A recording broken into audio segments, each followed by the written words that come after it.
I'm really encouraged, as I've often said, I'm really encouraged at the strength of purpose that you have over the many months seen demonstrated in our nation, looking at the well-being of our future as a nation, and especially as we advocate for the rights and the civil liberties that are gradually being taken away.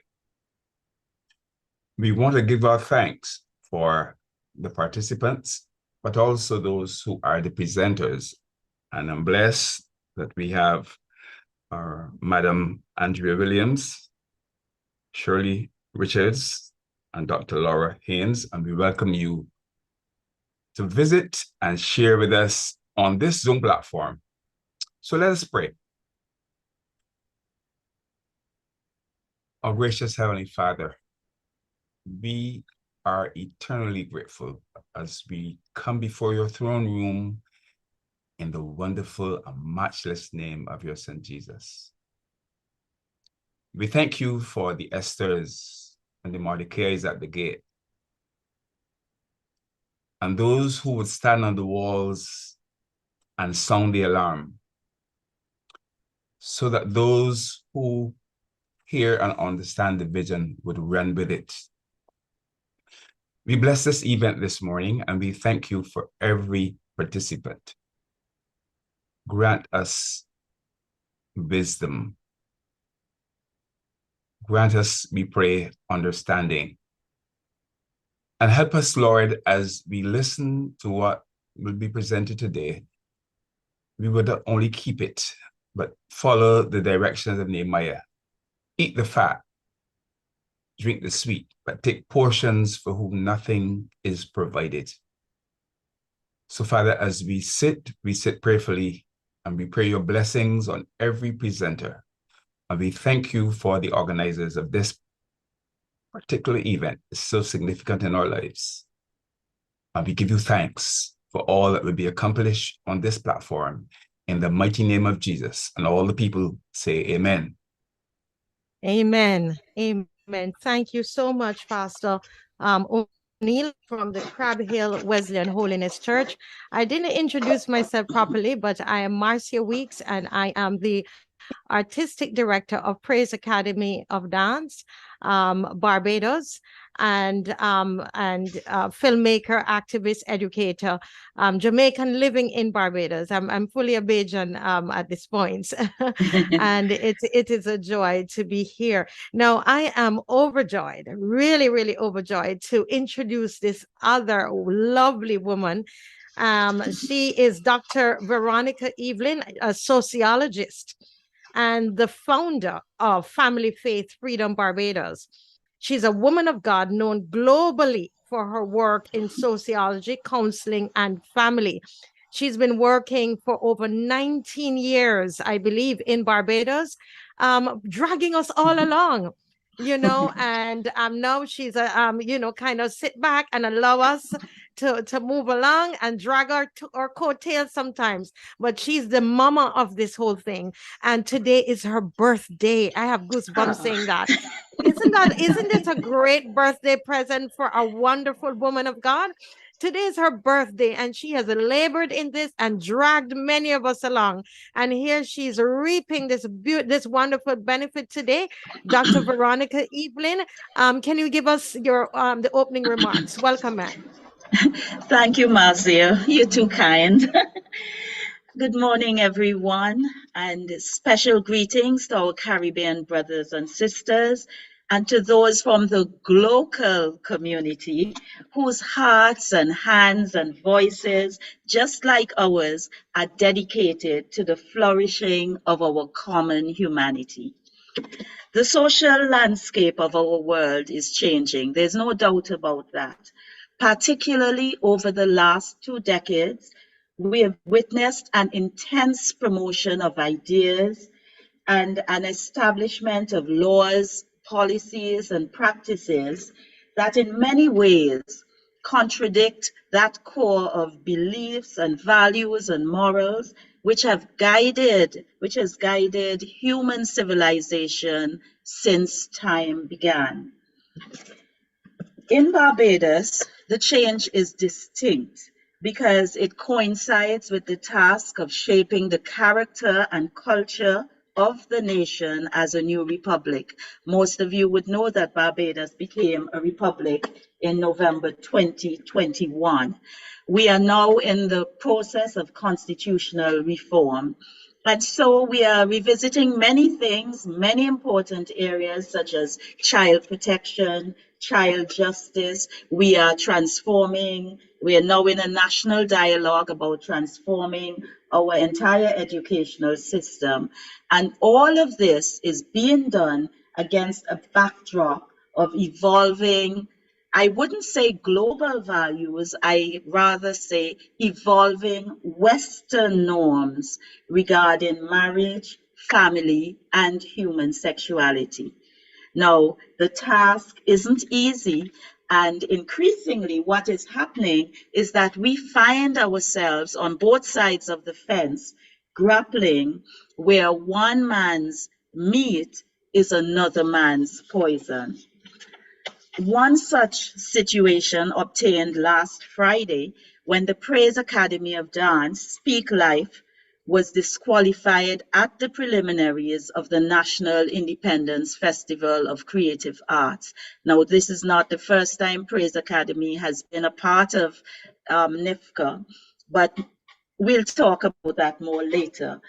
This morning, we are here to examine the meaning of this disqualification of the Speak Life entry, which was deemed to be prejudicial and in excess of the bounds of good taste. The theatrical piece featured students in a biology class which addressed sexual reproduction from a scientific basis. And the piece ended, it culminated with the students celebrating their true identity and calling for truth to be taught across the curriculum.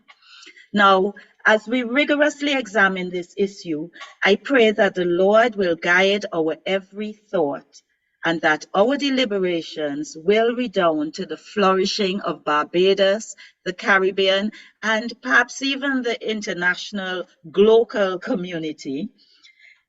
And, you know, we do this not for ourselves.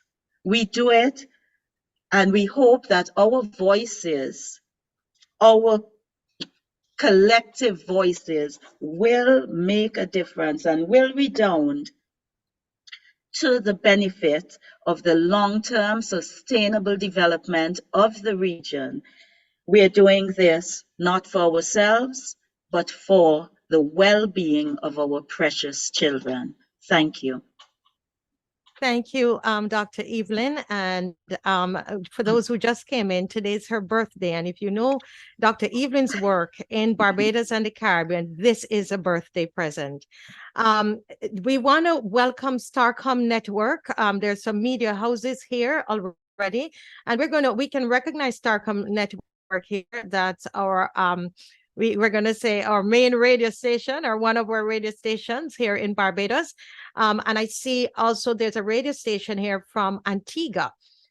Radio Anguilla, I'm sorry, Radio Anguilla is here. And if you're from the media house, can you just identify yourself, please? Want to thank everybody for joining. I'm seeing quite a number of pastors here. I'm seeing Pastor Selwyn Brathwaite, who is the bishop over the Pawi churches here in Barbados. It's an honor to have you here, sir, and a former board member of Praise Academy of Dance. Thank you, sir. It's great to see you here. At this time, what we're going to do, we're going to show you a little clip of this what was presented at NIFCA, and this is coming from the first presentation that we did of Speak Life at the Combermere School in August, because we were not allowed to film at NIFCA at the preliminary, but we're just showing you just a little clip, just 4 minutes, and throughout the program we're going to keep showing you a little bit. So take a listen to this, and then Kendra Leacock, the lead actress of Speak Life, is going to get herself ready to introduce Andrea Williams, the attorney from the UK. Go ahead, please. Now, the topic today is sexual reproduction. Yes, and we are just going to go over what we did the last lesson because you're going to have a test next week. Just so you come up with these things? Oh, we always got tests. Zip it. Thank you. Now, last lesson we learned that the egg and the sperm come together and they form a new cell, which we know will grow into the baby, a new human being. Now, every baby is different. Every child is different. Some may be tall, some may be short, some will have brown hair, some will have black hair, some will have brown eyes, some will have black eyes, and of course, we know that some will be boys and some will be girls. Now, we also learned that these differences are caused by some tiny, tiny things inside the cell. What are those things called? Chromosomes. Right, chromosomes. And how many chromosomes are there inside the cell? 54. You're real smart, though. Excuse me, how many chromosomes are there inside the cell? 46. Thank you. 46 chromosomes. We also learned that these chromosomes come in pairs. They're found in pairs. 23 pairs to give you 46 chromosomes. Now,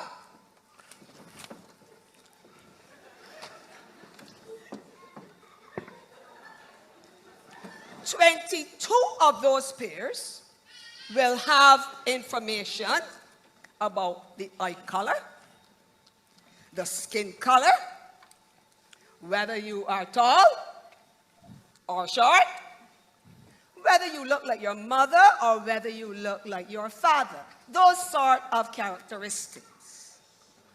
But the last pair of chromosomes, the 23rd pair, is very, very special.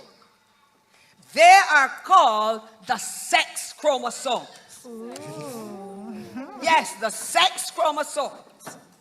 Because they will help to determine whether you are going to have a boy or a girl. We also said that there are two types of sex chromosomes. You have one called the X chromosome and one called the Y chromosome. When the chromosomes pair up, you can have either an X chromosome coming together with another X chromosome, in which case you will get a baby girl. Or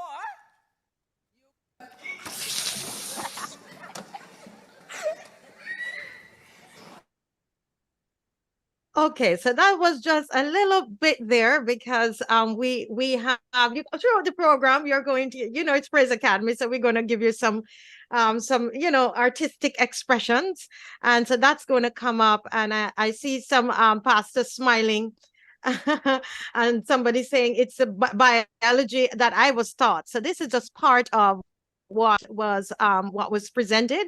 At this moment, I'm going to ask Miss Kendra Leacock, who is our lead actress in this production, to introduce our first speaker, Andrea Williams. And Kendra, I want to say about Kendra that Kendra's been a student at Praise Academy, I think, since she was 4 years old. And here she is. She did a brilliant job singing and dancing, and she loves the Lord. Go ahead, Kendra. Welcome.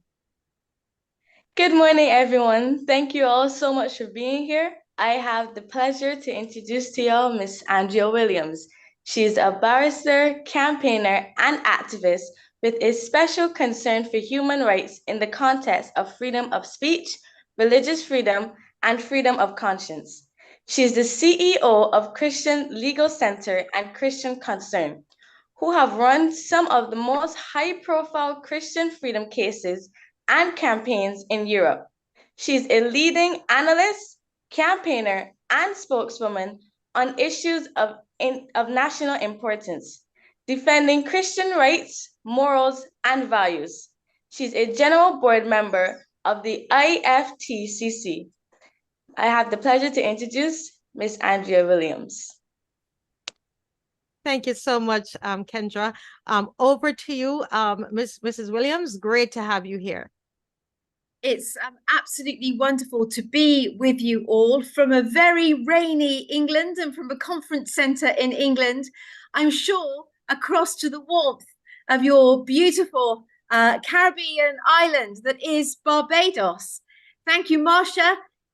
It's amazing to think that we were together in Poland just 1 week ago, together with Laura, who I also see is on the screen there, and that what we discovered there was a shared love of God entirely, but also a shared love of God for our nations, for those that live in our nations, and actually that the things that you are facing in Barbados right now are things that we have been living through in the West. And I have been qualified as a barrister in England since 1988.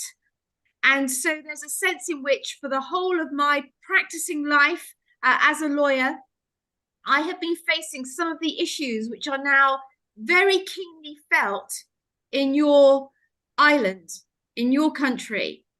Kendra, I want to say what a beautiful introduction that was. And I find it particularly moving, Kendra, that you went to the Praise Academy from the age of 4. From the age of 4, you've grown up in the Praise Academy. And how can it be that this time last week, or a Friday last week, you could be removed? That production that you have produced, which is straight up truth, which is art, which is fact, which is explaining a story, that could be removed from a national competition in your country. That is without the laws to do so. That is actually unlawful. But the point is, what often happens, and this is something I'd like to warn you all of that are listening in today, is that things often happen out with the law. Things often happen on the ground first. The culture shifts. The culture changes. The culture, first of all, marginalizes, and then it excludes. And what we're seeing there in that competition was the exclusion of Praise Academy. Why? Because it was actually touching the cultural hotspot. It was actually dealing with biological truth, male and female. It was dealing with how we are made. And one of the global cultural gospel touch points is actually what is truth? What does it mean to be made in the image of God? Kendra, I was particularly touched because at age 4, I was put on a bus to go to Sunday school. And it was there that a Sunday school teacher introduced me to Jesus. And I fell in love with Jesus there and then. And I cannot remember a moment when I have not loved him. And so as we examine what I'm going to say against what you are facing in Barbados and more widely in the Caribbean, but in the Barbados specifically, the Child Protection Bill, it's about the protection of our children. Can I say to all of you that are on the screen and joining in on this call, the protection of our children, the protection of a 4-year-old Kendra, the protection of a 4-year-old Andrea Minichiello? Do we want our children to be able to go into a praise academy? Do we want our children to be able to go into a Sunday school and be told that they're made in the image of God with a plan and a purpose, that they're made male and female, that marriage is between one man and one woman?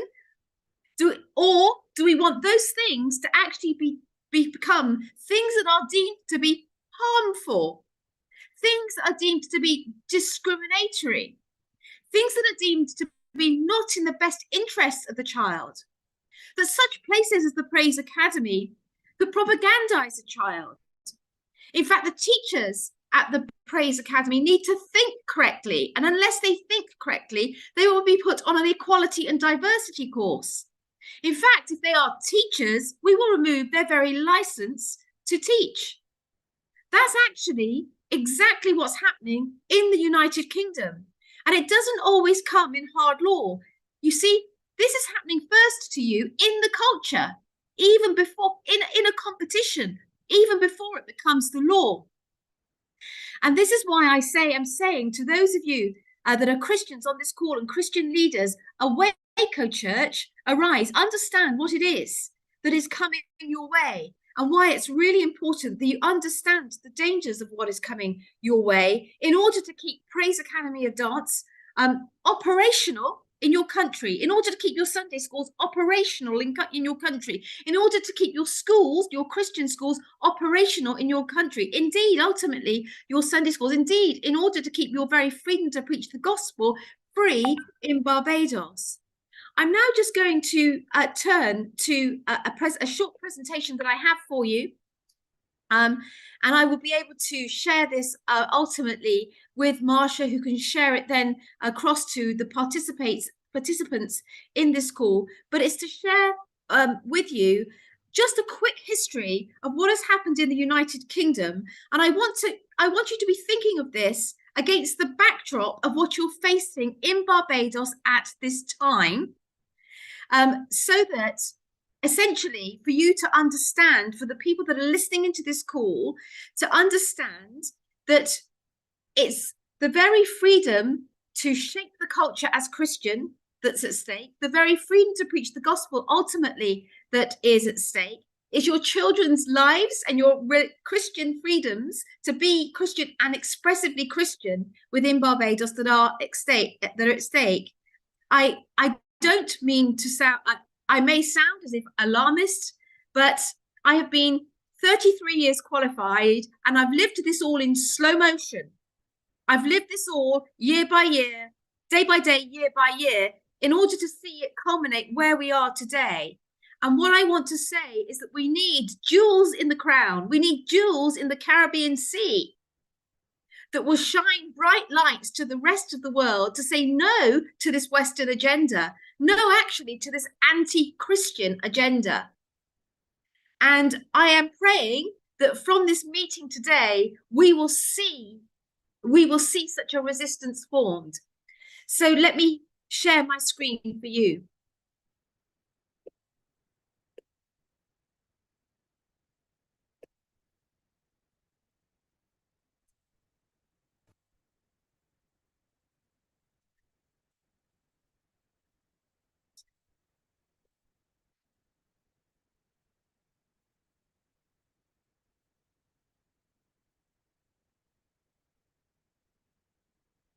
It's good to know from Psalm 2 that there is nothing new under the sun. The Bible speaks of it all. Do the nations conspire and the peoples plot in vain?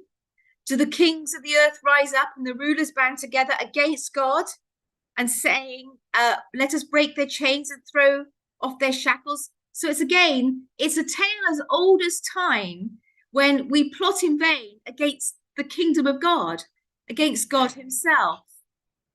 I will proclaim the Lord's decree. He said to me, you are my son, today I become your father. Ask me and I will make the nations your inheritance, the ends of the earth your possession. You will break them with a rod of iron. You will dash them to pieces like pottery. So really what God, I believe, is saying to you leaders in Barbados is that he wants to make the nation your inheritance. And he's saying to those that rule in your nation, you kings, be wise, be wise, be warned, you rulers of the earth. Serve the Lord with fear and celebrate his rule with trembling. Kiss Jesus, and your way, or he will be angry, and your way will lead to destruction. Blessed are those that take refuge in God. And so I'm saying, please take warning from what has happened in the United Kingdom, so that you will not go the way of the United Kingdom. Understand, as we are told, that in Colossians 1, Jesus should take prime place in public life, for he is truth. He's the image of the invisible God, and in Jesus, all things in heaven and earth, visible and invisible, holds together, because he is the ultimate truth. In the midst of this is something that is said to, is attributed to Martin Luther. It says this: if I profess with the loudest voice and clearest exposition every portion of the word of God, except precisely that little point which the world and the devil are at that moment attacking, I am not confessing Christ, however boldly I may be professing him. Where the battle rages, there the loyalty of the soldier is proved, and to be steady on all the battle fronts besides is mere flight and disgrace if he flinches at that point. And I want to say to you, where is the battle raging in Barbados and in the Caribbean right now? Well, it is waging where it is waged in the West, because we are importing it to you. We are saying, in return for aid, in return for favor, in return for a new constitution, by becoming a republic where all the laws come up for grabs, what happens next is that you will no doubt import a constitution that looks a little bit like Canada or the European Convention on Human Rights, which means that you will be importing into your nation the means by which an agenda has come in that strikes against God in a Psalm 2 fashion. Where the difficulties hit are around the protection of life, the pattern for family, and the place of Jesus Christ in public life. So in our recent history, this is the history of the United Kingdom, the Queen died last year. However, our nation is rooted historically in the Christian faith. And indeed, when King Charles came to the throne, he was asked, will you to the utmost of your power maintain the laws of God and the true profession of the gospel? He swore on the Bible, and he was presented with the Bible saying, this is the royal law. These are the lively oracles of God. But what has happened in the 70 years since the Queen came to the throne? Well, in 1952, abortion was illegal in our nation. Forgive me, because I've actually lost seeing all of you on the screen. I hope that you can all see me at this moment in time. Yes, we're seeing you and hearing you loud and clear. Perfect. Also, homosexuality was illegal in 1952. Today, both are legal. When the Queen came to the throne, 4.8% of babies were born outside of marriage. Today, it's 51%. When the Queen came to the throne, 349,000 marriages with a population of 50 million in the United Kingdom. Today, there are 220,000 marriages with 67 million in the United Kingdom. When the Queen came to the throne, 34,000 divorces every year. Today, 115,000 divorces every year. That's a massive cultural shift in the space of 70 years. What we've seen culturally is a radical revolution in terms of radical sexual revolution with the contraception pill. In the 1950s and 1960s, no longer this notion, this cultural Christian notion of a man and woman being married and in commitment. So divorcing sex from marriage, and therefore procreation from the purpose of marriage. And what happens then is that we create a need for abortion, because even with contraception, as we have seen, it doesn't stop babies coming, and we end up with a need created for abortion. And so what you've had in the United Kingdom is a massive rise in our nation of abortion. For the first year, 21,000 abortions, now 215,000 abortions every single year. And as of this year, around 10.2 million abortions have taken place since the passing of that act in 1967. That is a massive social revolution. That's a very bloody revolution indeed. And it's a revolution that's all occurred within the law. So that, here we see the wonderful images of babies in the womb. That then moves to a situation whereby we have, in the United Kingdom today, pills simply being posted to women in order to have their abortion. So life becomes dispensable because the law has not protected life in the United Kingdom. People that seek to help women reverse abortion pills are actually have their medical license taken away. I'm trying to demonstrate to you some of the things that happens when we let go of the Christian principle of the protection of life in its highest order. And with it, we begin to get the push to criminalize assisted suicide. And the reason why I tell you this is because if you don't protect life at the beginning of life, so then you begin to weaken it at the end of life. And here we have cases where doctors deem it in the best interests of this young woman, a 19-year-old who was fully compos mentis in her right mind, who said, I do not want my treatment withdrawn, but she had mitochondrial disease. But the doctor said, despite your parents not wanting your treatment to be withdrawn, and despite you not wanting your treatment to be withdrawn, you are deluded. And here is part of the judgment here, and this came in September, that you are actively dying and it's in your best interests to die. And I say this because in the Barbados Child Protection Act, it's the same language that is used. So beware of these terms. When the government says that the government decides what is in the best interest of the child, that will override what the parent says is in the best interests of the child. This is not even just with regard to sexuality issues, but to life itself, as we have seen in the case of Sudiksha. I know that I am rattling through this, and I'm rattling through it, and I hope that you are able to grasp some of the enormity of it. That term, best interest, is being used even this morning in this case. This morning, a judgment came through from Lady Justice King, and she said that this child has been offered treatment in Italy from England and could be moved today. They are saying it is in her best interests to die.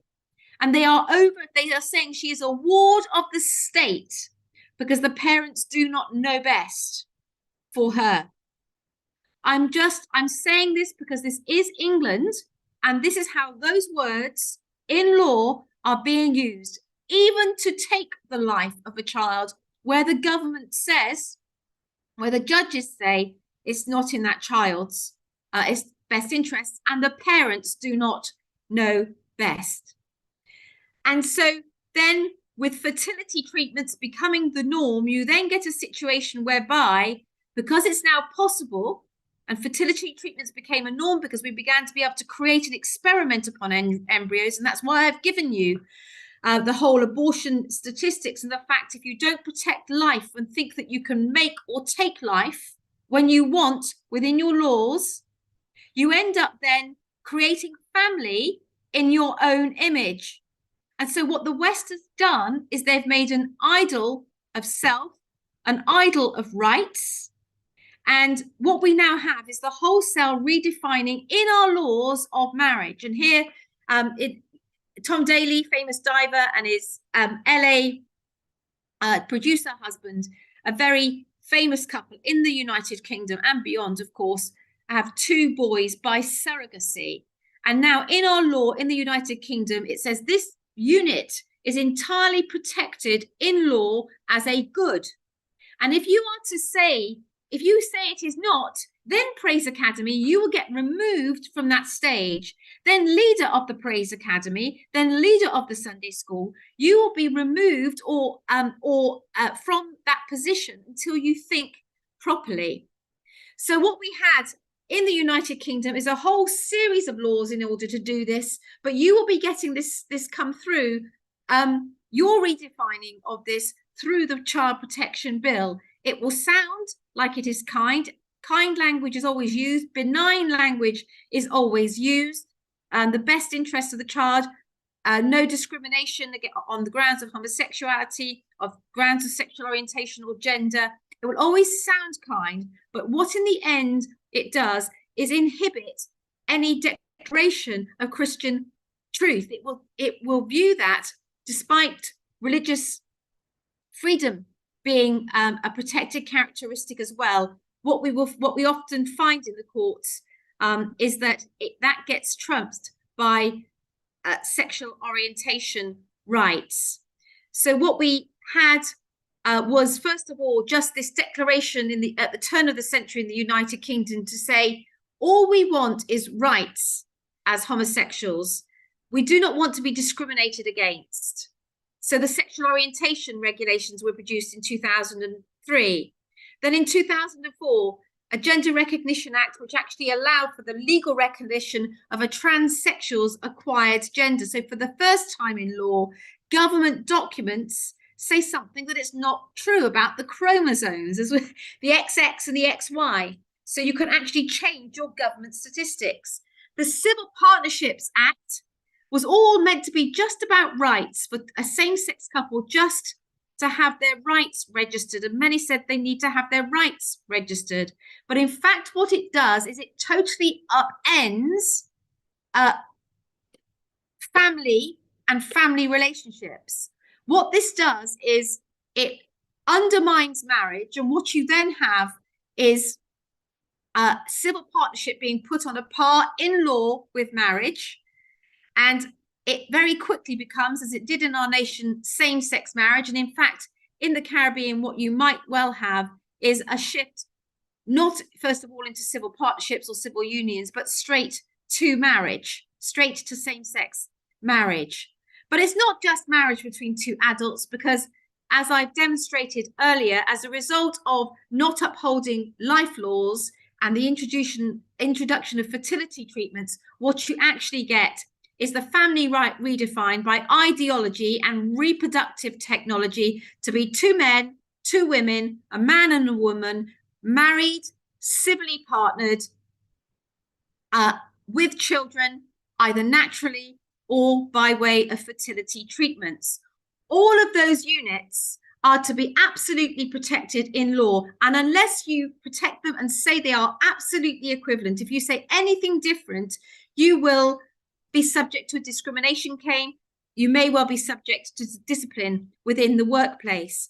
But this is where it really comes unstuck. And I'm speaking specifically to the leaders of the church. What is it that we then have in the United Kingdom? Well, we have this. And if you could just bear with me while I'm just calling in my colleagues to come and speak to you as well. Just bear with me.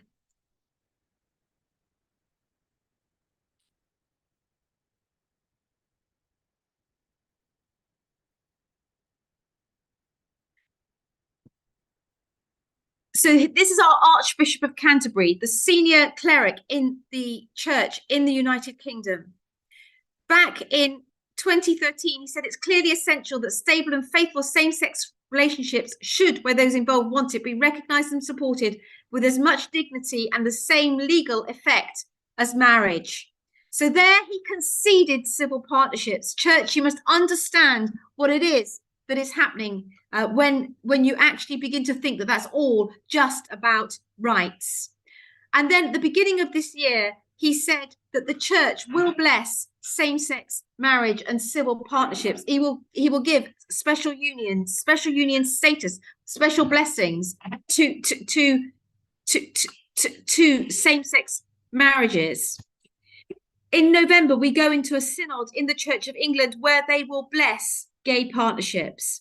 Here we have a senior bishop, in fact, a bishop that is known for being evangelical.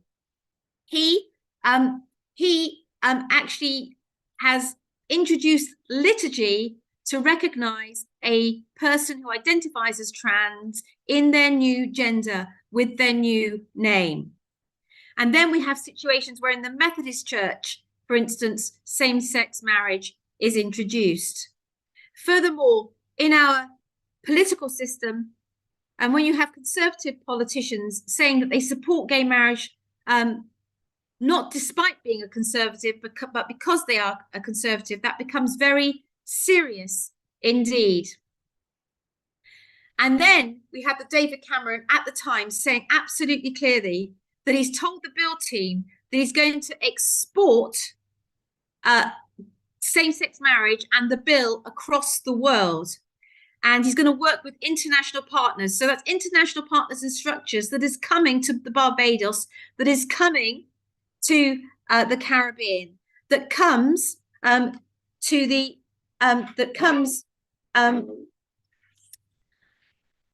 just excuse me for 1 second, Anna. Could you just help me so I can see some of the participants here as well? I've got it on the full screen so I can actually see some participants. Thank you. I can now see you again. You've all been restored, or some of you, which makes me feel so much better because I was speaking straight to a screen. Thank you for your patience. But you see there that what you're seeing is our government working with the UN-led and UN member states organisations to support pride events, international days, equality offices in your countries in order to change the laws. And this will be all over your new constitution in Barbados. It will be all over it.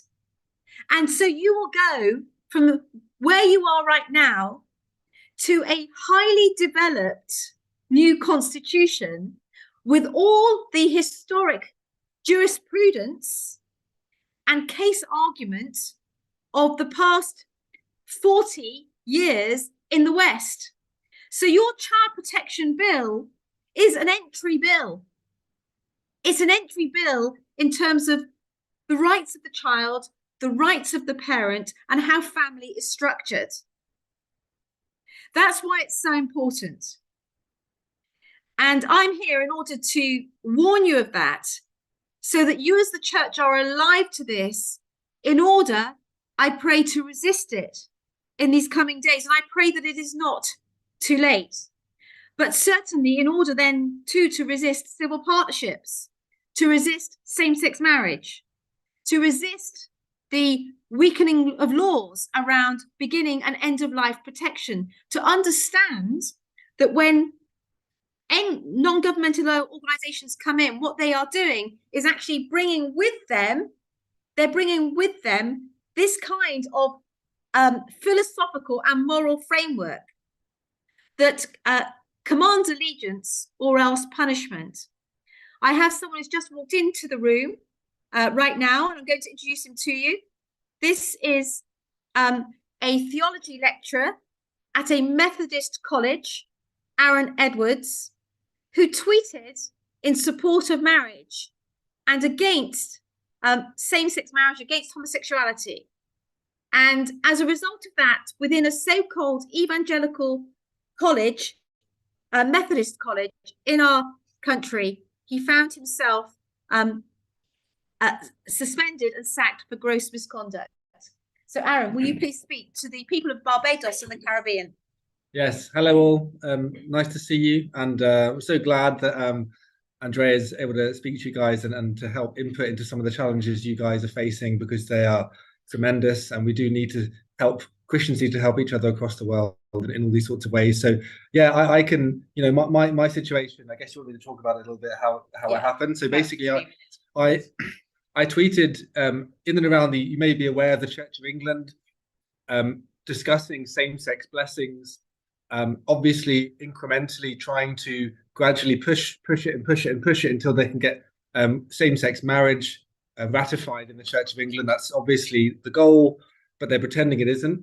And I was noticing the amount of people who were arguing that this is inevitable, that we have to get over this. We just have to forget about our homophobic stance, which is what all the Christians have ever thought about homosexuality, what the Bible says very clearly about homosexuality.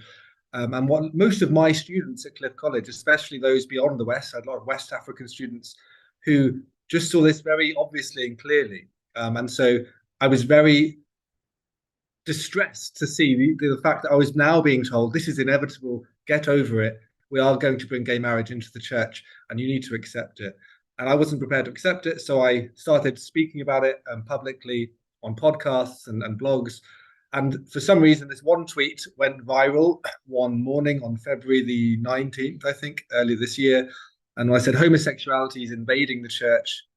Evangelicals no longer see the severity of this because they are busy apologizing for their apparent homophobia, whether or not it's true. This is a gospel issue, by the way, because if sin is no longer sin, then we no longer need a savior. So I realized actually we can't say it's a secondary issue, that it doesn't matter, just sexuality. God doesn't really mind as long as you have the gospel. Actually, this is about the gospel. This is about what sin is or isn't, what Jesus does or doesn't save us from. So that was my argument, but the college had already denounced me publicly. All these aggressive progressives jumped on the tweet, it went viral, and the college decided to suspend me and fire me despite being there 7 years, not having any formal disciplinary action before against me. So I was very surprised how quickly they could do it. And then all of that happened. So, you know. And I mean, and it's so here you have a theology lecturer up in a Methodist college upholding Christian theology and truth around marriage, being sacked. And also you were reported to the counter. Well, they were threatening to report me to Prevent, which is the UK government's counter-terrorism and hate speech, law for the tweet that I just quoted to you earlier. Yeah. Thank you, Aaron, for coming in and joining me. We're at the conference together today, around 157 of us here here in the centre of England, but a resistance within the church. Thank you so much for joining me here, Aaron. It's great to be with you. So I think that there you can see that this is the reality, but it's not just that people. So for doing his job, he was sacked, and also, but it's not just that.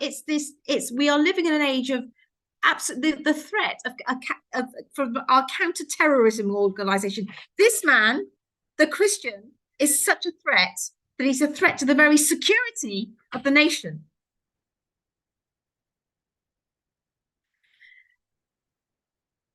So, I mean, and I think that,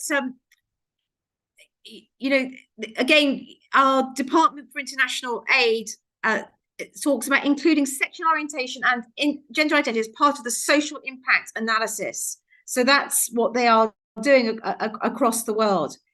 At the time, our Deputy Prime Minister, when our same-sex marriage bill came in, said, I don't know what you're all worried about with this redefining of marriage. It's all going to become very normal. Well, it does for your children. And this is what I would talk about, the culture. It's come to the Praise Academy and they get removed because they're not getting with the programme. But this is our Department of Education, our state education. So see, I'm an LGBT champion, and you'll also see on the signature, it was a she and a her. But then these are the books that are in our schools. Daddy's Roommate, An Orgasm a Day for our teens. Heather Has Two Mummies and Tango Makes Three. Jack and Jim, King and King, Uncle Bobby's Wedding, Mummy, Mama and Me. Daddy and Daddy, Mummy and Mummy. My Princess Boy. He dances and he twirls, he plays with boys and girls, he loves his twinkly dress. Daddy and Daddy Penguin, King and King for children aged 8 to 9. Bailey loves his honeysuckle dress with little drops of honey and blossoms and twirls. Voices chanting, doggies panting, age 10 to 11, looks just like Pride. This child, Casey, She was 10. She refused to participate in Pride. She was suspended from school for a week. She was then, her mother was visited by social services. She was reported to the police because of what she was teaching her child. This is true. This is actually true. We had to safe school Casey because she resisted participation in Pride, and that was deemed to be discriminatory, despite talking about her faith. I'd love to play you that video. I'd love to introduce you to her. It's true. But now I'm going to stop my video because I also have in the room a teacher, but I'm not allowed. This is part of what the state does as well, in the best interests of children. The state says, we're going to sack you, teacher. We're going to dismiss you, but you're not allowed to tell your story to the world. You're not allowed to identify. Hannah's not her real name. You're not allowed to identify yourself. You're not allowed to identify the area. You're not allowed to identify the school that has done this to you. So it's another mechanism, is to say because we have the best interests of the children involved and the school system involved generally, you have to be silent. So I can't breach that court order because we could go to prison. But I'm going to stop the video so that you can't see us. And now I'm going to introduce you to Hannah, not her real name. Hannah, you were a primary school teacher. Yes. Teaching what age of children? I was year 4, so that's age 8, 9-year-olds. Can I just ask everyone, can you put a thumbs up, Marsha, if you can hear as well? Perfect. And Marsha, one of the children in your class said that they were going to transition from being a girl to a boy. Yes, I was having a child coming into my class. I had not been told about this child until after we'd broken up for the summer holidays. And then I was told there was a child who wanted to identify as a boy, so they would be using boys' facilities and so on. And we had to call them by their name and pronoun that they had chosen. And I refused to do that. So as a result of that, to cut a long story short, initially I was suspended for refusing to go along with what the school stated was a reasonable management order. I stated that I was a Christian and it went against my conscience. And I also stated that I believed it was harmful to the child. And we raised it as a safeguarding concern subsequently. I did get reinstated back into school with the help of the Christian Legal Centre. They argued a case that, they were encroaching on my human rights and coercing me to go along with something that was against my conscience. But nevertheless, the safeguarding of the child was still at stake. And bear in mind, this is a 9-year-old. Yeah, this is a 9-year-old. This is a 9-year-old that is acting out in the opposite sex, confused from a very traumatic background. Very, very difficult background. And what we did do, and I have done, and I've read a lot of stuff even before we'd contacted the Christian Legal Centre actually about this, hearing lots and lots of testimonies of people who had detransitioned and said they'd been messed up as children and they'd made the wrong decision and how deeply they regretted this. Anyhow, I presented the school, the governors, the local authority with hundreds of pages of medical evidence demonstrating why this was not in the best interests of a child and likely to cause more harm than good. But the one thing that the school and the local authority seem to be afraid to do is to actually look at the evidence that's been presented or any kind of impartial decision about why this is harmful. So we were producing evidence. I know that Laura Haynes is going to be speaking to you later, but we had banks of evidence from the kind of material that Laura has been producing over many years and is producing, and a number of experts, and we produced that to show there is a real safeguarding risk to affirming a child in their chosen gender. And then essentially what was happened because of that, because you reported the child to be there to be a safeguarding risk in terms of affirming her as a boy, you were then in fact suspended and then dismissed for gross misconduct. Yes. But it didn't end up there. It didn't just end, did it? With and they said because you breached confidentiality by taking this concern to lawyers. Yes. So by taking concerns that you had within a school to lawyers in order to raise a safeguarding complaint, this is a breach of confidentiality. And then what we had was a situation whereby you have to remain entirely anonymous, but they have then they are bringing an action against you to remove your teaching license entirely. Yes, they are. Yeah. So they're going to do an investigation, and you know the Teaching Regulation Agency are carrying out an investigation to see whether I should be, struck off really from that. So I worked very, very hard to be a teacher, and I think as a teacher I worked extremely hard, and they just want to take that job away from me completely and prevent me from actually being able to get any work in that area. So and I know, Hannah, that you are just absolutely motivated by the love of God. Yes, absolutely. Yeah. Yes. And love for your children. Absolutely. And it has to be a step of faith. And I do believe that God spoke very clearly to me that it wouldn't necessarily mean that they're going to listen or that they're going to respond, but it's the right thing to do because it's the truth. And what we're trying to present them with is the truth. I think they're afraid of the truth, but yes, nevertheless, it's still the truth. Thank you so much, Hannah, for joining me today. I really appreciate it. And you have spoken to many people there in the Caribbean, and I'm praying that they will hear from your testimony. Thank you.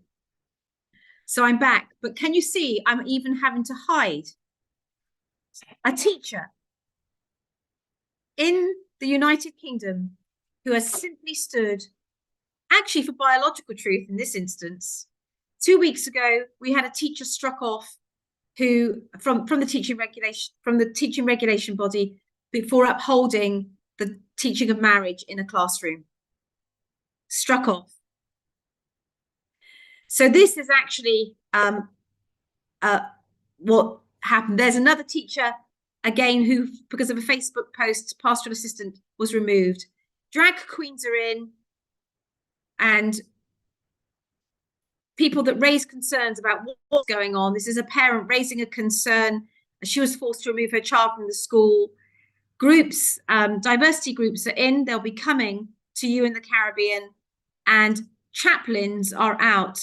A chaplain who preached a Church of England sermon in a Church of England chapel in a Church of England school was removed from his position, reported also to the Counter Extremism Agency and also to the Teaching Regulation Agency. And the church itself has removed his permission to officiate. So, church, you need to stand strong at this point. You are a danger to children, Church of England tells school chaplain who said pupils could disagree with woke dogma. This is actually a Christian school that was so scared about failing the equality and diversity inspection, it hung up the trans equality flag in its library. One of our leading Christian schools in the country, an evangelical school, until a couple of years ago. I'm doing this for you to be warned about what, even if you think you are strong, or if you think it won't happen where you are, it will happen in a moment. Doctors who won't put on medical forms that a biological man is a woman, removed from their jobs. Judges removed from their jobs for saying children do best with a mother and a father. Social workers not permitted to do social work because they might discriminate against homosexuals. They don't discriminate against anyone. Politicians removed for putting things in favour of marriage on their manifestos.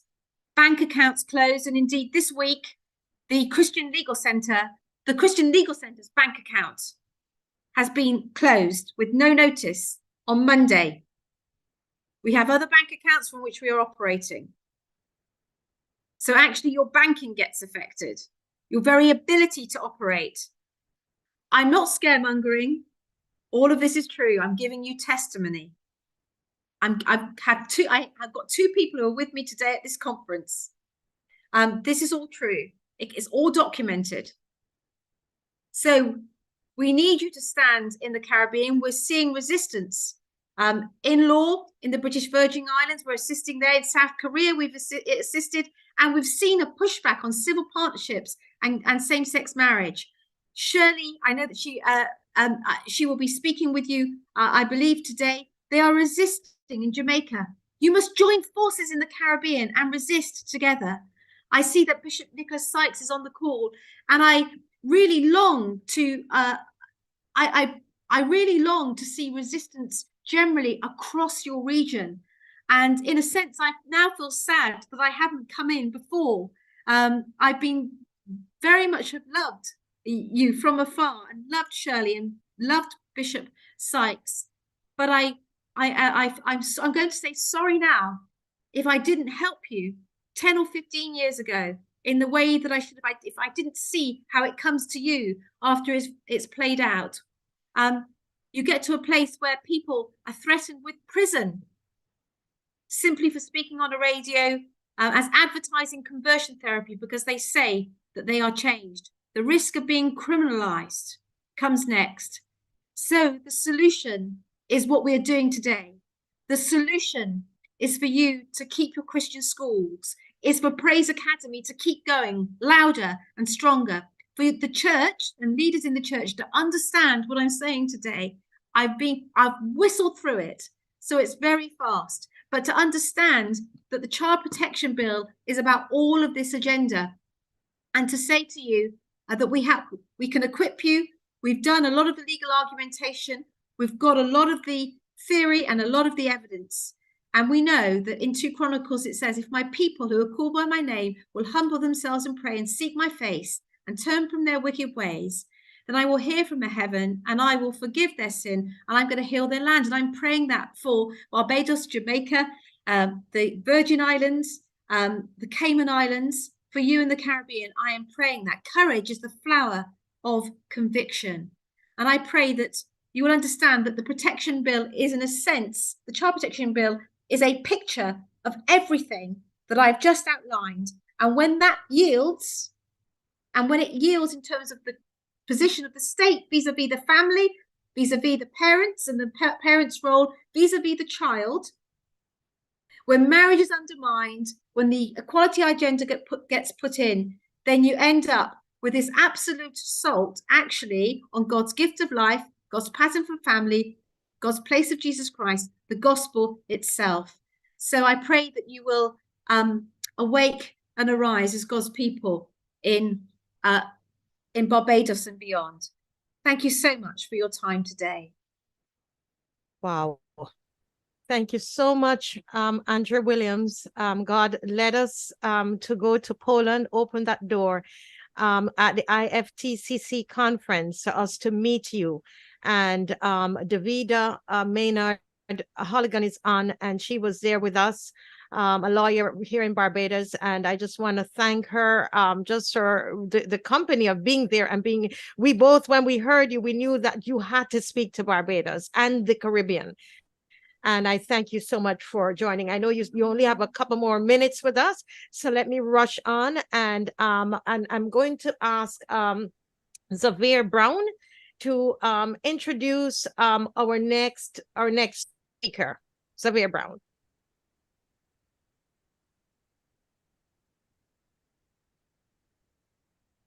Xavier Brown, open your microphone. Xavier is also one of the cast members of Speak Live. Xavier, are you there?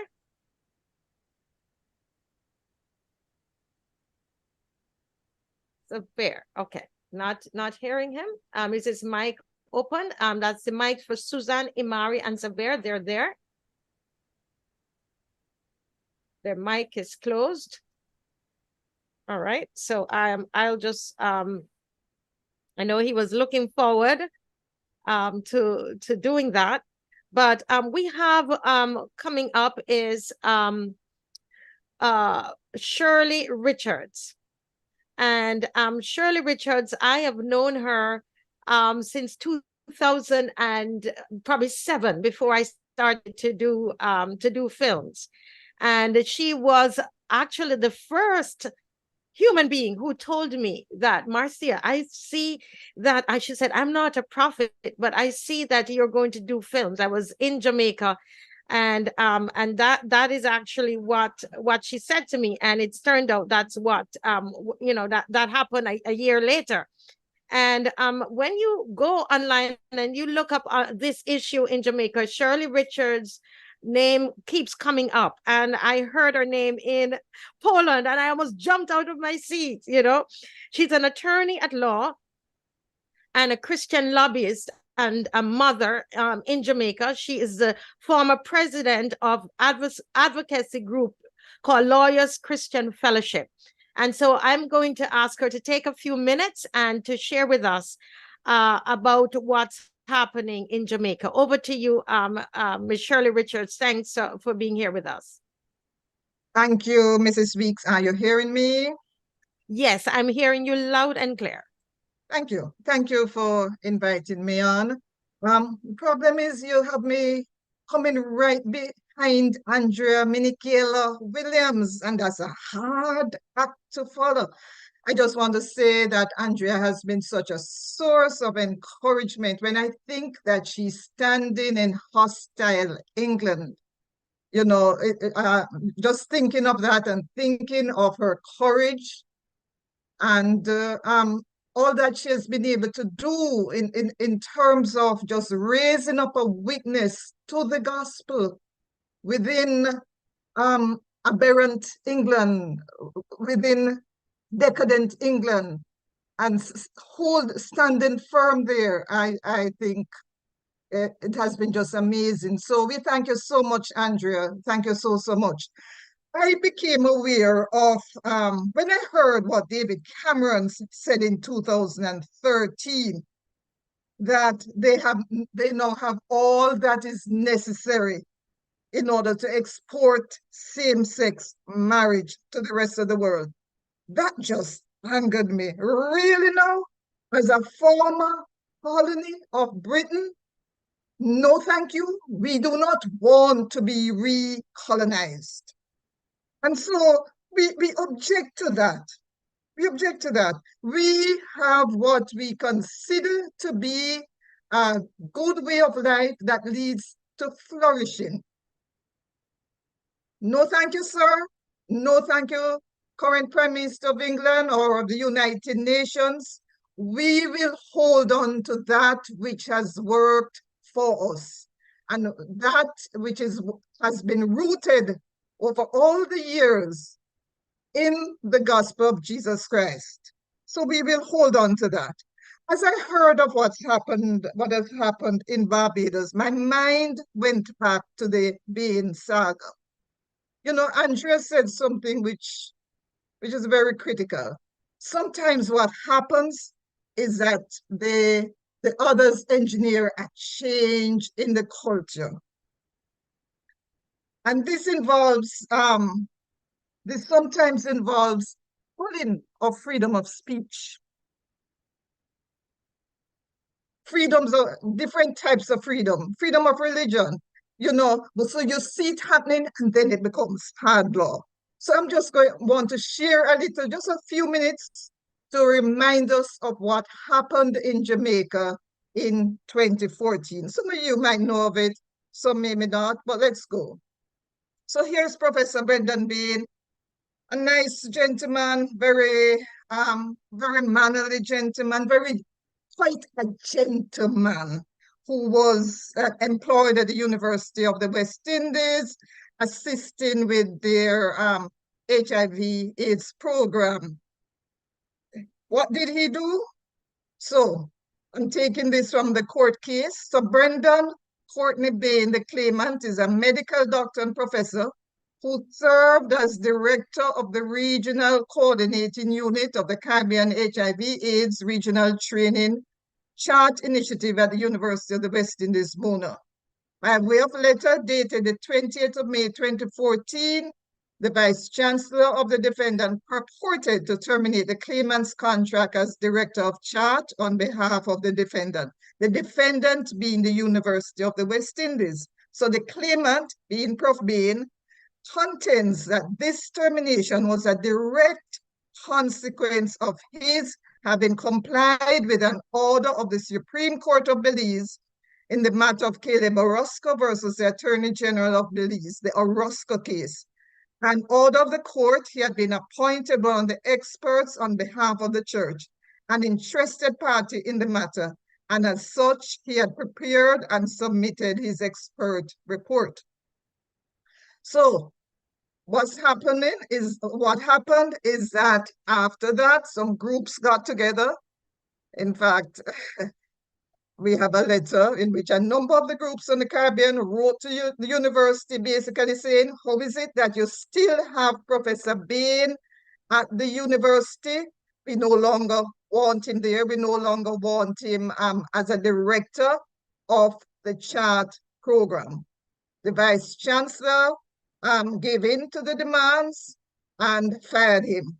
What was our response? And we could have reasoned all sorts of different reasoning, but we realized it was a moment. What did we do? Okay, we had 6 weeks of demonstrations at the headquarters of the universities, Monday to Friday, 7 a.m. to 10 a.m. In fact, he was fired on the Monday night. Tuesday morning, we were up there at the University of the West Indies. Then there were letters to the editors. We made something of it. You know, we didn't just allow it to pass just like that. We did something about it. Some of us there, so we were dressed in black, most of us, and we had tapes over our mouths, just indicating what we thought was happening, in that one is no longer allowed to speak truth. Some of us there at the university, at the gate, we continued this for 6 weeks. Even in Belize, I think this picture is from Belize, they also had demonstration there. What happened at the end of 6 weeks? Oh, here is a letter from Dr. Lass Newman. This letter had written to the editor, just a portion of it, and I'm just including a portion of it just to show you that there was support from all over. He was then president of Caribbean Graduate School of Theology. Incidentally, I keep remembering that the first theological college in the West Indies was established in Barbados. Wasn't that so? Codrington College in the 19th century. But anyway, so we have known Prof. Bain as a man of utmost integrity, a careful scientist with measured views. He has served a variety of public constituencies well, and in recognition of his outstanding contribution to the Caribbean community in the field of public health as a professor of medicine, the Caribbean Graduate School of Theology made him a distinguished fellow of the school in 2009. We therefore stand by Prof. Bain 100% and pray that this evident miscarriage of justice will be redressed by the university in the interest of natural justice, the pursuit of truth, and the resistance to tyranny and oppression in all its forms, and from anywhere, which the university has inculcated in the peoples of the Caribbean since its inception in 1948. We are concerned that the outcomes of this case will affect the delivery of education in all our institutions of learning. Let me just pause there and say that to my mind, a lot of what is happening to us as a Caribbean is coming through our own University of the West Indies. That's what I'm thinking. That's what is happening. Not the only channel, but I think it's a major channel. So after 6 weeks, there we in the halfway tree. The press said it was 25,000.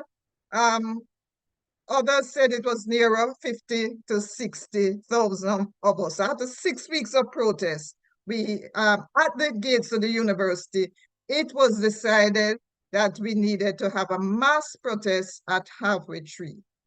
Gosh,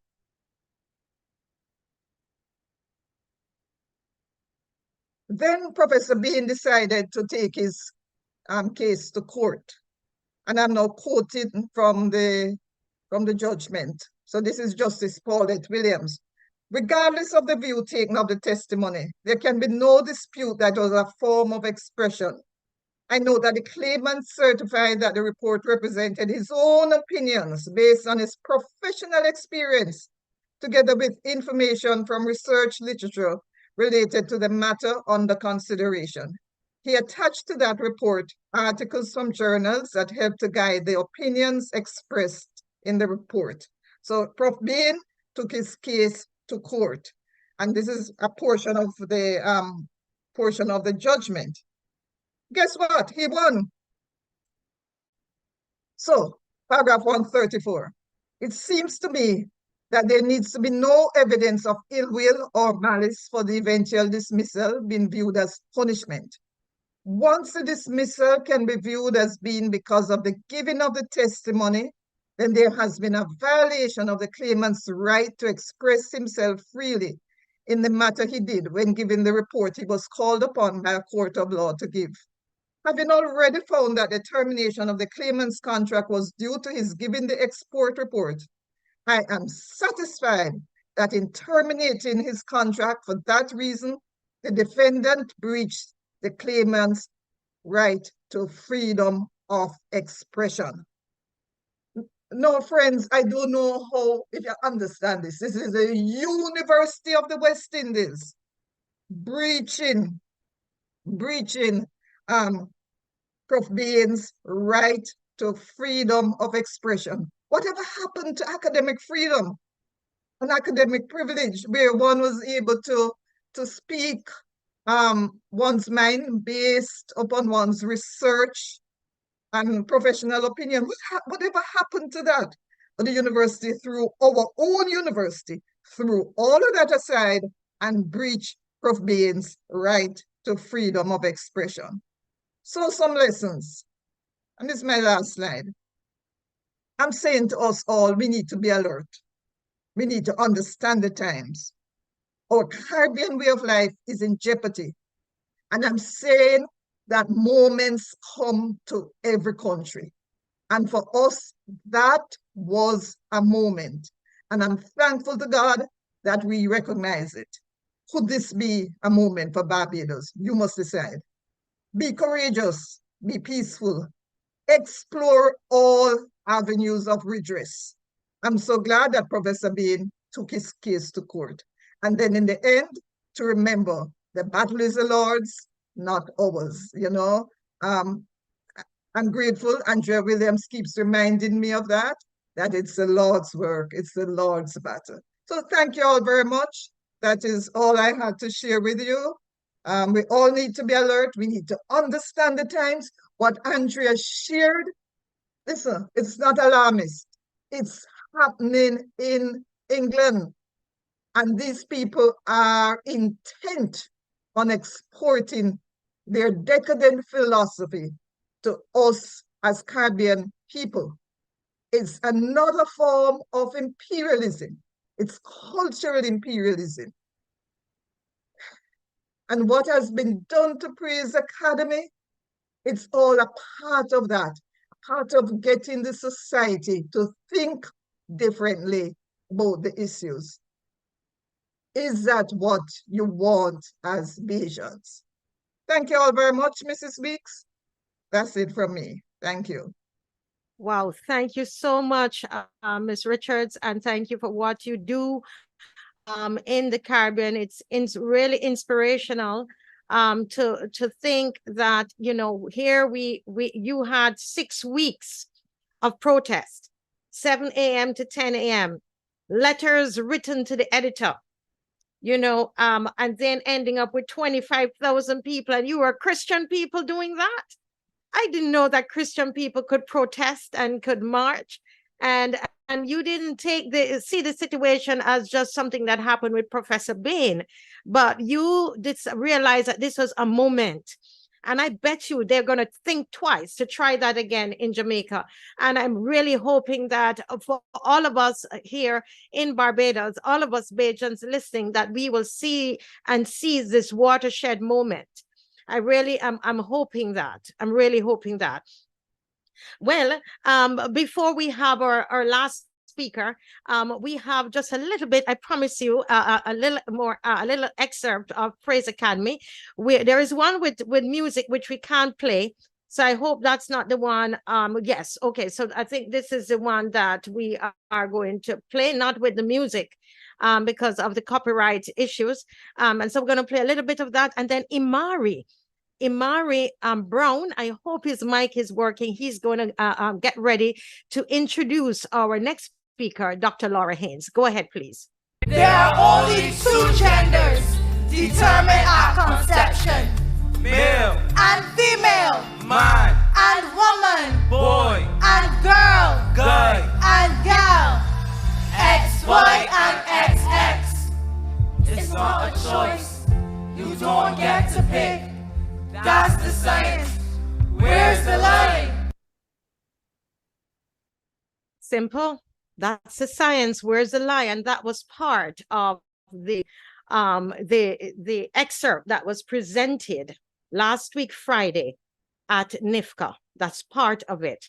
Thank you all so much for being here. I'm seeing Patricia Noble, the founder of Praise Academy, is in the house. She's here.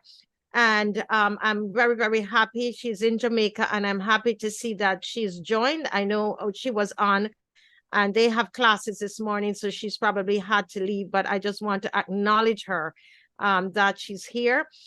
If you would like more information, and you can go ahead and put your numbers, put your contact information in the chat section of Zoom. Put your telephone and email so we can keep in touch with you and let you know exactly what is happening. Let's go over now to Imari Brown. Imari, is your device ready, and are you open, ready? Imari, go right ahead, please. Imari played Zach in the production. Go ahead, Imari. Good morning. Good morning, everyone. My name is Imran, and I am very excited to introduce you to Dr. Laura Haynes. So she is a general broad member of the USA country representative for the IFTCC. She is a retired psychologist, with over 40 years of experience. She served as an expert on sexuality and gender research for various professional organizations, members of parliaments, legislators, UN delegates, and high-level government officials. She has also lobbied and testified in courts advocating for the protection of therapeutic choice.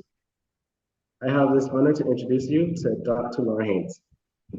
Thank you so much, Imari. And over to you, Dr. Laura Haynes. Welcome. Thank you, Marcia. Thank you to Praise Academy and to the pastors and all the other speakers and all who are attending, and to the children. It was such a joy to meet Marcia and Davida at the conference last week of the International Foundation for Therapeutic and Counseling Choice. They played the video of the children. You just saw a part of that video. It was beautiful. We had people attending from more than 30 nations who were absolutely delighted with the children, and they're singing the gospel that Jesus Christ changes lives. The children were wonderful, period. And I now have the opportunity to share some words with you that I hope will encourage you to action for your own countries. I'm going to now share my slides. Some screen share here.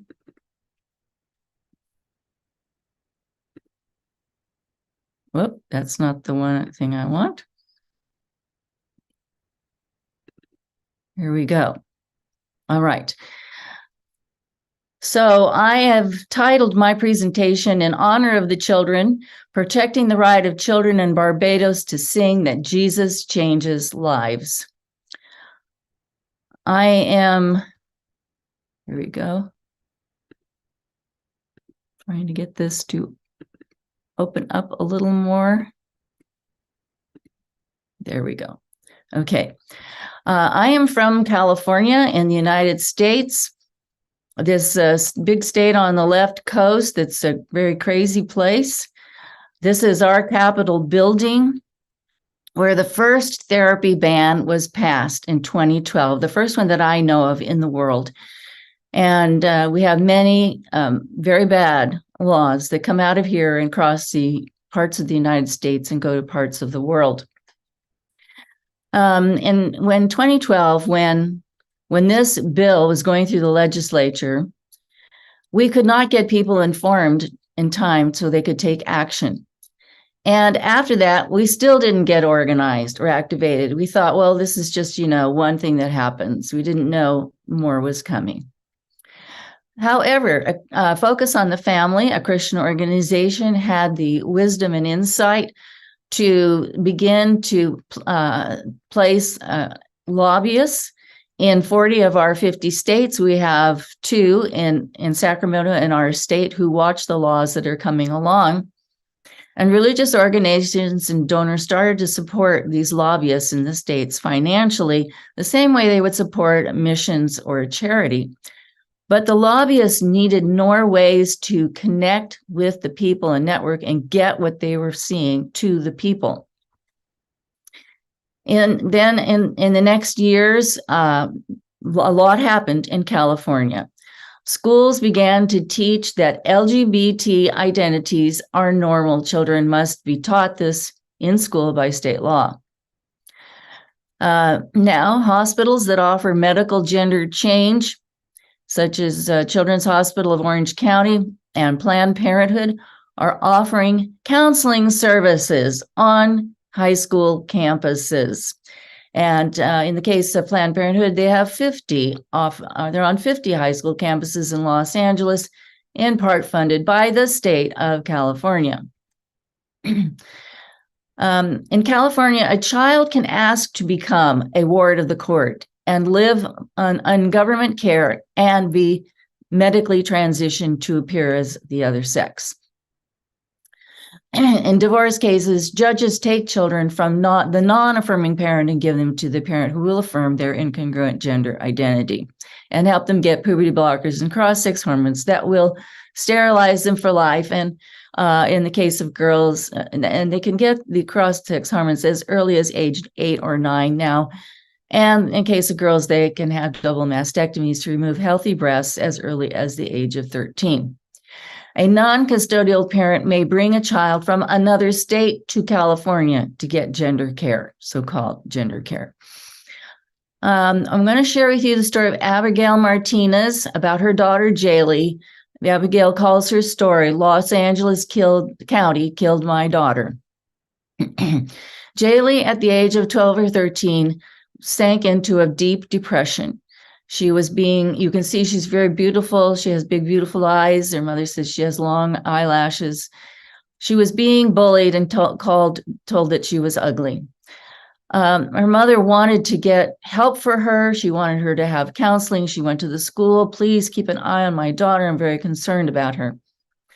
Jaylee became friends with another girl who identified as transgender, and that mother was affirming the daughter. And they told Jaylee that the cause of all her problems was that she was transgender too.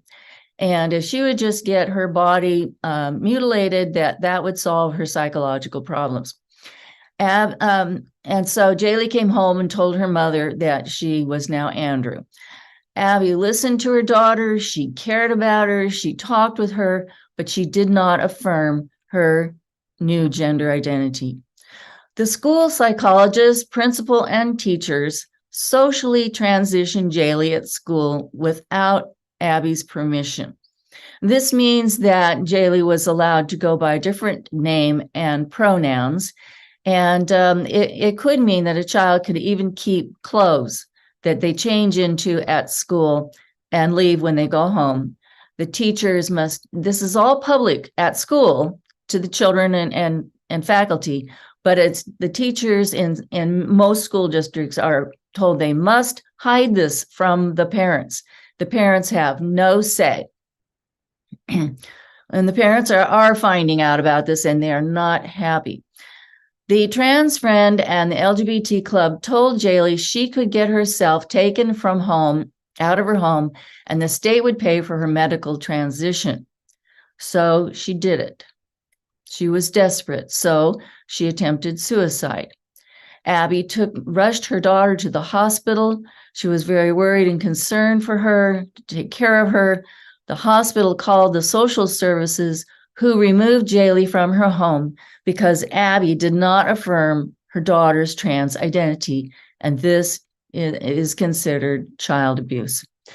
Jaylee only ever saw her daughter again during court-permitted visits. The court forbade her to talk about God or to talk about gender with her daughter. The state medically transitioned Jaylee. Jaylee's depression and suicidality got worse, of course. The best research shows this is what happens. Jaylee knelt in front of a train and gave up and ended her life. Cross-sex hormones did not cure Jaylee's depression. And Abby is telling her story everywhere now to let parents know what is going on, because not all parents even know. And they are finding out. And I'm telling you, parents across the political categories, it doesn't matter what their politics are, parents do not like this happening to their children in the schools, and they are fighting back. So LGBT ideology and law and policy attacks the rights to freedom of religion and speech and conscience and expression. It attacks the right to professional or pastoral counseling to heal undesired same-sex attraction or incongruent gender identity. In California, Jaylee could not have gone to a therapist to get help to become comfortable with her sex and to explore what was the cause of her incongruent gender identity and actually treat her depression appropriately. It attacks women's and girls' rights in private spaces.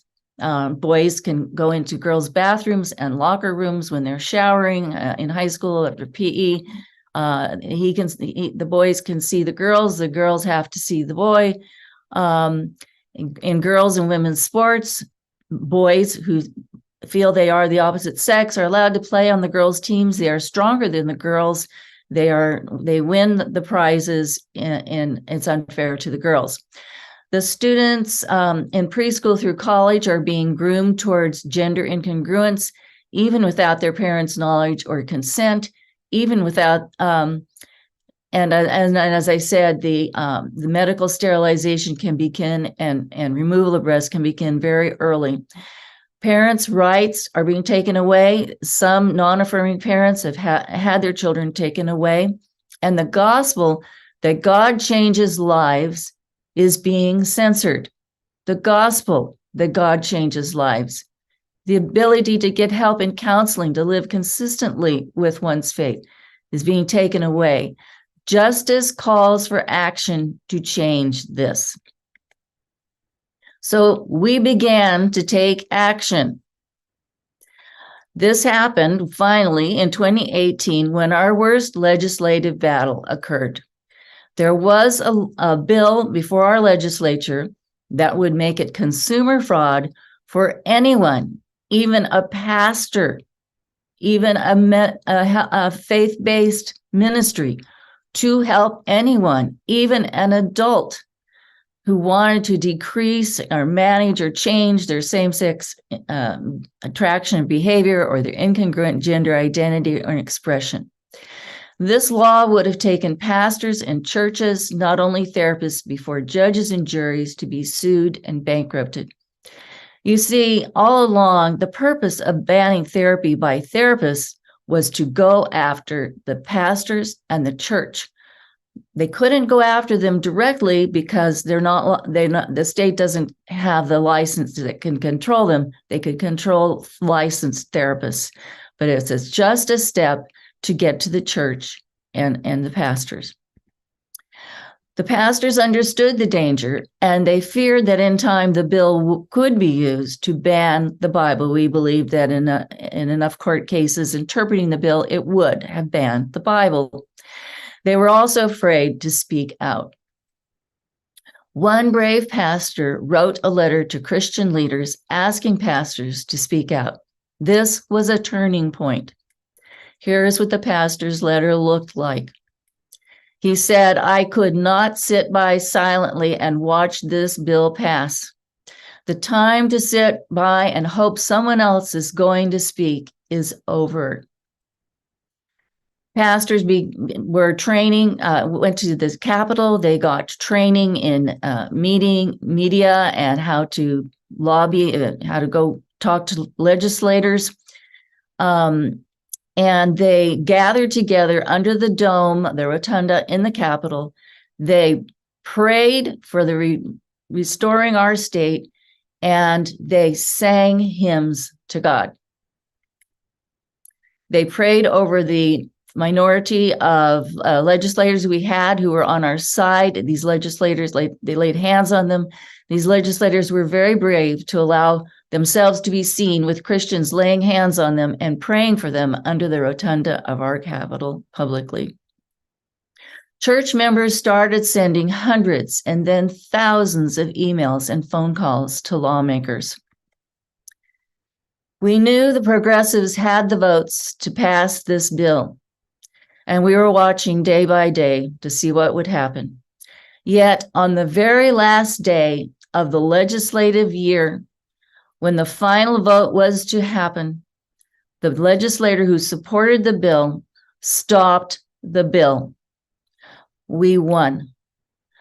Apart from the grace of God, this should not have happened, and a lot of hard work. These prayers were answered.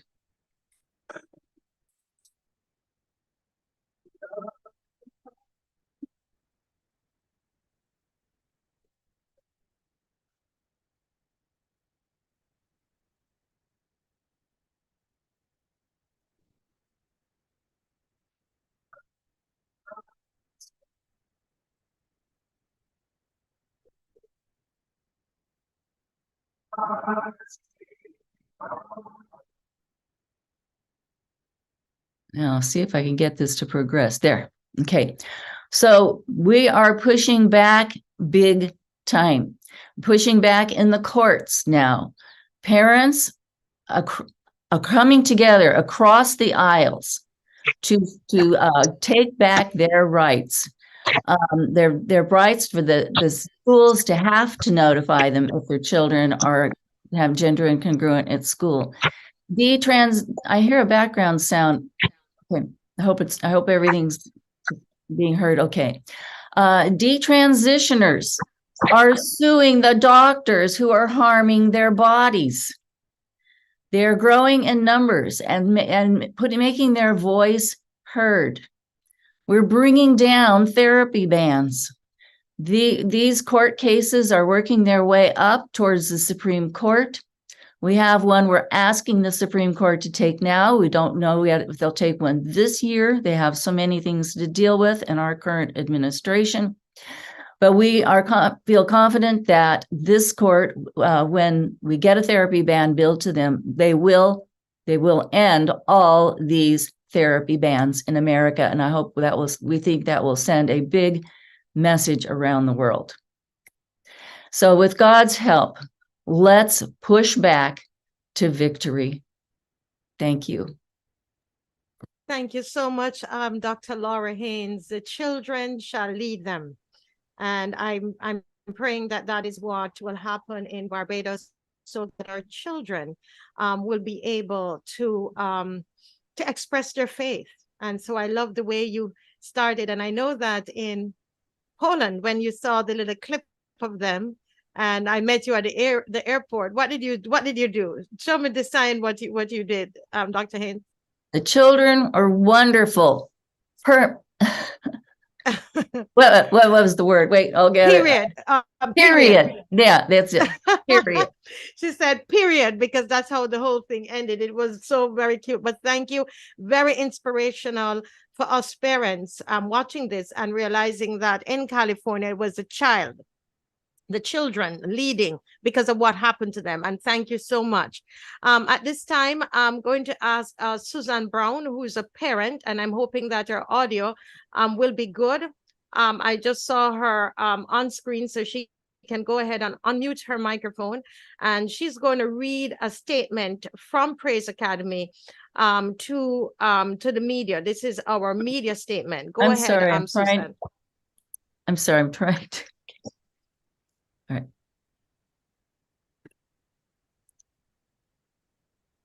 Go ahead, Suzanne. Good morning.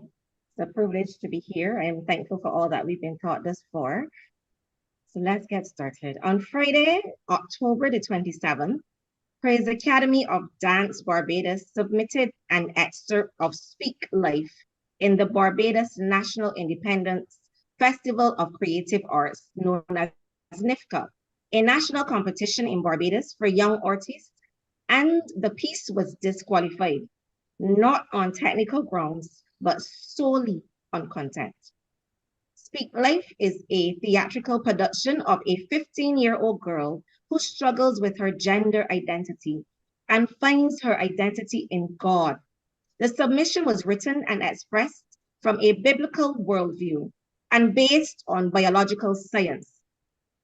Praise Academy of Dance, a registered premier art school in the Caribbean with affiliated schools in Jamaica and Trinidad, has contributed positively to the society, to the social change in the nation of Barbados for the last 22 years by producing dances and theatrical productions, specifically dealing with various relevant social issues. They have received more than 55 NIFCA medals. Other awards have included Flame Awards for Flame Awards for Dance Group of the Year in 2002, 2005, and 2006. In 2019, Praise Academy of Dance achieved 9 places in the Caribbean region top 10 CXC Cape results in cinematic arts and dance at the CXC and Cape levels. A fundamental tenet on which the company's work rests is that no one should be discriminated against because of their religion or moral beliefs, that no artist should be penalized for creating art that is consistent with their beliefs. Referencing the court case involving Colorado web designer Laurie Smith, in which the US Supreme Court ruled in the favor of the freedom of expression, of conscience, and free speech, artist director Marcia Weeks expressed the concern that such a disqualification by the NIFCA panel of judges may impact, if left unchecked, how we in Barbados and the Caribbean express our faith on issues of gender and sexuality in the future. Mistress Weeks also laments the moral injury that the children participating in the Speak Life production have suffered, having been subject to a crisis of conscience and or potentially exposed to experiencing emotional distress because of the disqualification. In its verbal delivery of their decision to the Praise Academy of Dance leaders who were present on October 27, 2023, the NIFCA panel of judges indicated that the production denounced a particular community, was not in good taste, identified a particular community, and said that they are wrong. They also said that the piece was defamatory. The emotion behind the delivery of the piece was aggressive, and that they were concerned that we, Praise Academy of Dance, are using children to promote discrimination. In their formal notice of discrimination, the NCF quoted as their basis of disqualification Section 9 of the NIFCA regulations that states, if during the process of the competition, an entity or any of his or her supporting team makes any gesture or utterance that exceeds the bounds of good taste, wherein on or off stage, the entrant may be disqualified from the competition. The judges shall determine whether behavior is indecent, obscene, and defamatory, or in excess of bounds of good taste. It is unclear which exact aspect of the production are deemed to have contravened that, sorry, please bear with me, have deemed contrary this particular regulation. The Praise Academy of Dance has issued a request to the NCF to produce explicit details of how the production is deemed to have violated this rule.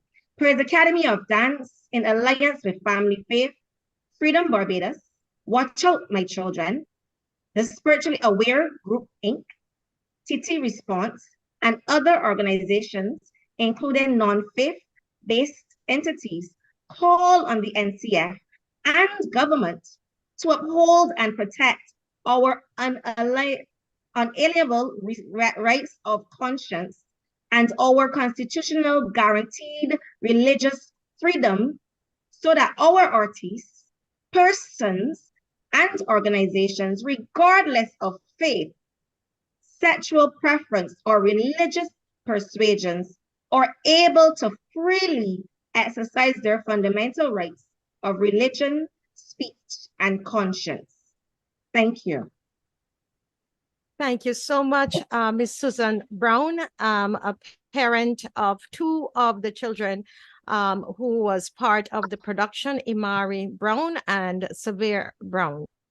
Thank you so very much for reading that for us. And she is echoing the sentiment of Praise Academy, which involves the parents and the students.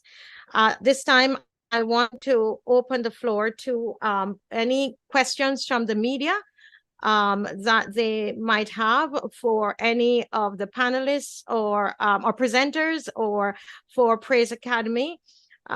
This is a time when you are free to pose those questions. And while you think of them, let me just take the time to thank TT Response, which is a group from out of Trinidad and Tobago. And they are working with us on this and helped us to put together, help us with the feed. And Sherwin is on, and I want to thank him and Pastor Victor. And why I'm not the last name is slipping me right now, but I'm going to get it before we close. But I want to thank you so much, TT Response, Family Faith Freedom Barbados, right here in Barbados. Thank you for the support, Spiritually Aware Group. Thank you for the support. And I want to say that if you want to get more information on what we are sharing here today, you could go to the MarciaWeeksShow.com, theMarciaWeeksShow.com. I believe that it is, someone wrote it in the chat, and you'll be able to get more information. I'm hoping that some of these slides we will also have available to you as well once the speaker allows us to have them, and we will have them there for you at the MarciaWeeksShow.com. That it's right there right now, so you can write it down where you'll be able to get some more information and contact us there as well if you want to join in anything that is happening. Pastor Victor Gill, they're in Trinidad and Tobago. Thank you to TT Response for coming on board. We are now open for any questions from the media.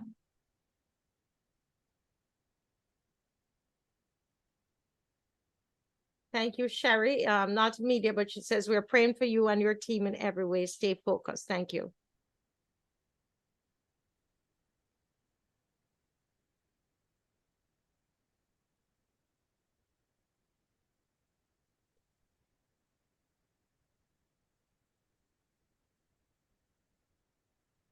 No questions from the media. I know I saw the media here. Okay. Well, I guess everything is pretty much pretty clear. Okay, so one Starcom Network is saying good morning, and I'm unable to speak. Thank you so much, Starcom, for being here with us this morning. You have one question, you can write.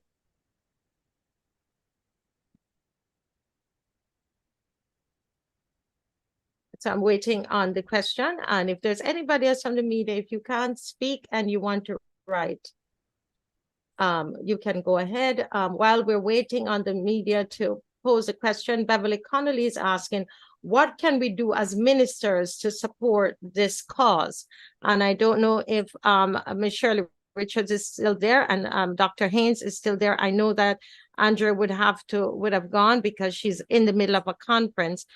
Somebody's asking, what can we as ministers, I guess ministers of Christ, what can they do? Someone is asking. Can you answer that?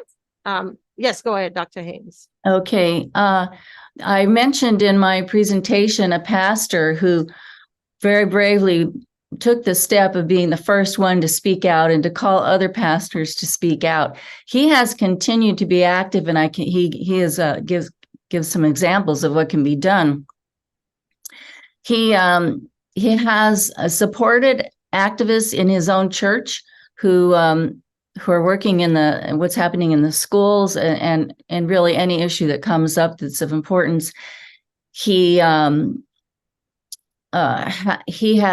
gone to legislators, especially in his own area, to talk to them. He became a friend of. He actually met with the sponsor of this terrible bill that got us all finally activated. He met with him. He met with him more than once. More pastors also then met with this man. They loved on him. I think they had a relationship with him. I think he found out what Christians were actually like, and that they actually do love people who are experiencing same-sex attraction feelings or incongruent gender identity. Love, not hate. And I think he developed a feeling of attachment. There was an attachment that developed between them. Let's see. He participated in a demonstration on the Capitol steps. He and some other pastors. We had a big demonstration. A number of people who had changed and come out of LGBT identity gave their testimonies on the steps of our Capitol. Many people came from all over the state and were present for that. And so he was very much a part of demonstrations. He probably was a part of the training that the pastors were getting. The pastors pastors went to the state capitol every other year to have a conference and get training in media and how to speak, how to present your talking points, how to talk to legislators, how to lobby. And on the years in between, they went to Washington, D.C., to our national capital to get the same kind of training and meet with legislators there. They would meet with legislators on our side to bless and support them, and they would meet with legislators with whom we disagree to present their concerns. So maybe 3 or 4 of them would go together to each legislator's office. They would speak to a staff member who would then listen, sit down with them, take notes, and pass along their message to the legislators. They let the legislators know, we're here, we're awake, we're aware of what you're doing, and we are making our presence known and large. And they were helping legislators become more afraid of their constituents and of getting voted out of office than they were afraid of their party. That's the goal with them. So he became active in every way. The pastors organized, not only the organization that conducted these trainings every year, there were other pastor organizations that formed as well. And they went up to 100 pastors, and they kept growing up to 700. The last I heard, there were 2,000 pastors who were organized and working together. Some pastors appointed a person in their congregation to stay in communication with our lobbyist at the Capitol to keep checking on the laws, what's coming out, and then to communicate to the members of the church what was happening and who to write their letter. So they would then all write their letters to email their letters to the legislator. The person who was member of the church who was appointed to do this would make sure they had the names of the legislator they should contact, the way to email them, and the way to phone call them. So then the members of the church would take action on issues that have to do with Christian faith, which is allowed. They're not allowed to take issue on a particular candidate, but they can take stands on issues that have to do with Christian faith. Yes. And so that's a lot of the pastors can do a lot. Yeah, from what I'm hearing, it's quite a bit, and we want to just commend those pastors. I see, Shirley Richards, your mic is you've unmuted. Is there anything you wanted to add on what the ministers could do? Well, I am thankful that pastors in California, I'm grateful for what Dr. Haynes has shared with us. Because pastors need to firstly understand the danger. They need to understand that this is more than just the one issue in terms of the LGBT/trans agenda.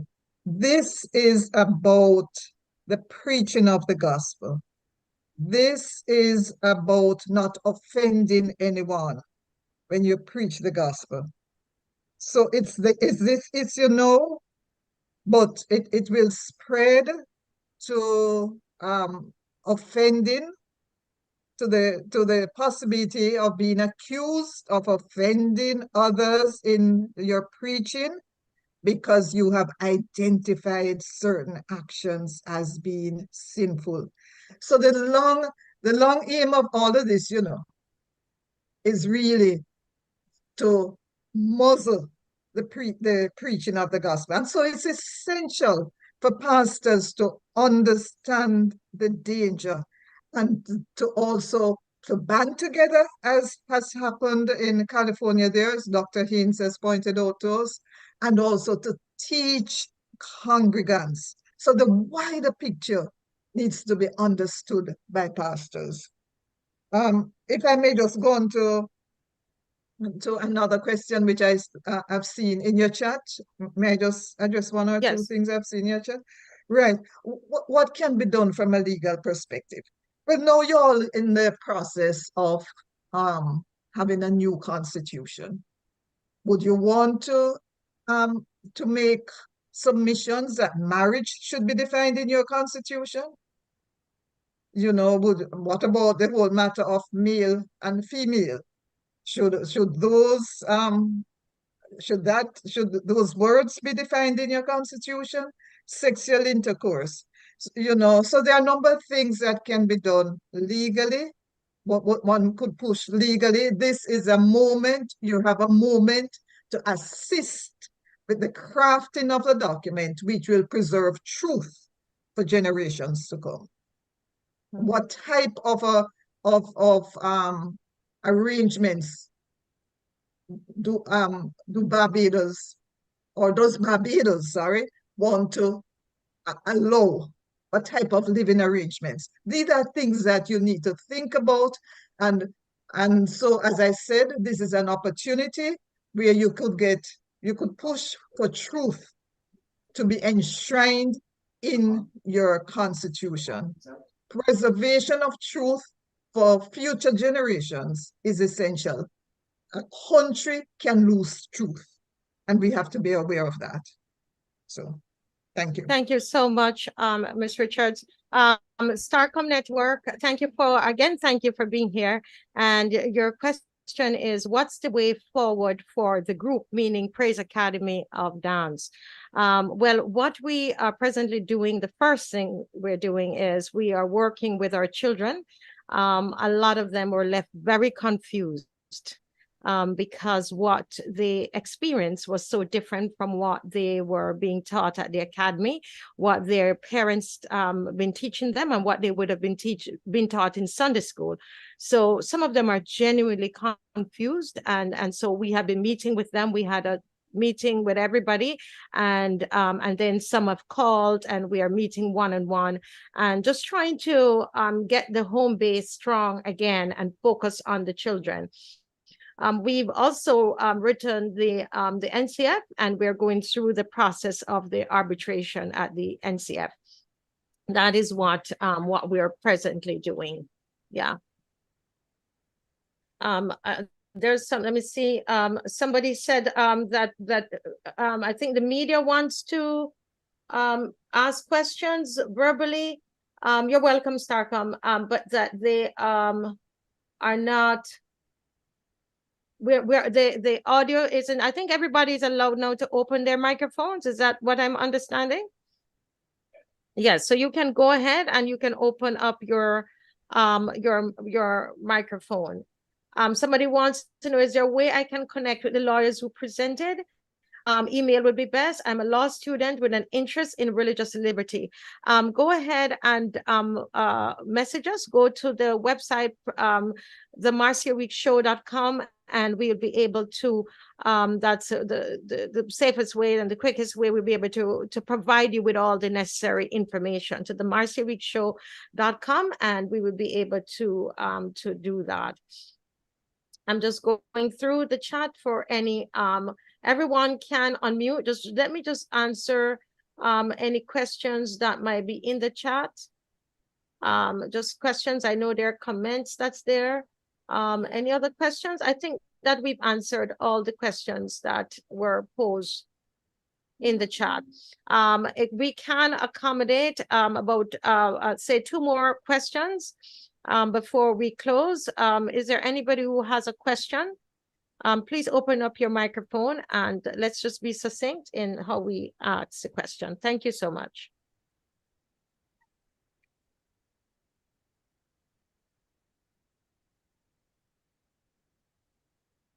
Good morning. I have a question. Yes, good morning. If any of the foreign panelists are still on, I'm curious how the classroom situation is handled in these countries where these laws have already been passed. For example, if a child collapses on the playground and emergency services have to be called, when you have all this pronoun nonsense to deal with, how does a person handle that? What do they say? Well, there have been some very awkward situations for the schools. For example, a girl who was being transitioned. Of course, when they're pitting the children against the parents, and they're separating children from their parents and making the parents out to be their enemies, and so this depresses children. It's bad for their mental health. There was a little girl who was becoming suicidal. She attempted suicide in the bathroom. They didn't call the parents. And then the girl attempted suicide a second time in the bathroom, and they thought, well, you know what, we better call the parents. So they called them to say, your daughter is transgender, she's suicidal, and you need to get her transitioned so she'll stop being depressed. Well, that's how the parents found out. They were forced. There are situations where the schools are forced to tell the parents. So yeah, it can turn out to be a very awkward situation for the schools. And the parents are not happy about this across the state. Whenever they find out, there are few parents who are happy to find out their children are being propagandized at school and transition against their parents' will and want to get their bodies harmed. Parents don't like that. They're not happy. And we've got we've got Democrats coming together. We even have LGBT activists who are against transing kids. It's remarkable. People who normally would never work together are coming together to fight transing of kids. And we now have laws in 17 states that are forbidding it, and it's growing. The other side is very worried. So Very happy. that's in terms of the school having to tell the parents. But if you have an emergency at a school and you need to call 911, what is that like? What does the person say? 911, what's your emergency? Oh, there's a child on the playground who's collapsed. What does 911 say?